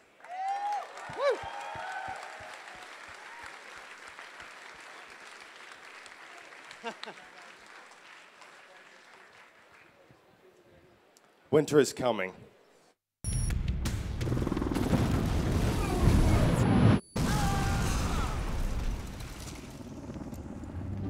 Hey, beautiful. We still on for dinner? Pepper, 9 o'clock. 9 o'clock, right? How about 8:30 at the vegan place? Actually, I'm in the mood for barbecue. Sounds good. Take a call and stay in the game with the Plantronics rig, headset, and mixer. Life comes to games like never before. You don't need much more than this. The next start, falling here as well. Decimate takes a lot of damage. He's dead as Evan picks that one up. And Immunity, I think they've done it. The Nexus ban now sooner. Gonna get taken out here as well. Swiper taking it up. The Nexus taking damage and Immunity. They have done it. They will go to game some. Good game, well played. This is just the beginning of Riot's esports presence in Australia, right? We're here to stay. Stick around.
Bye.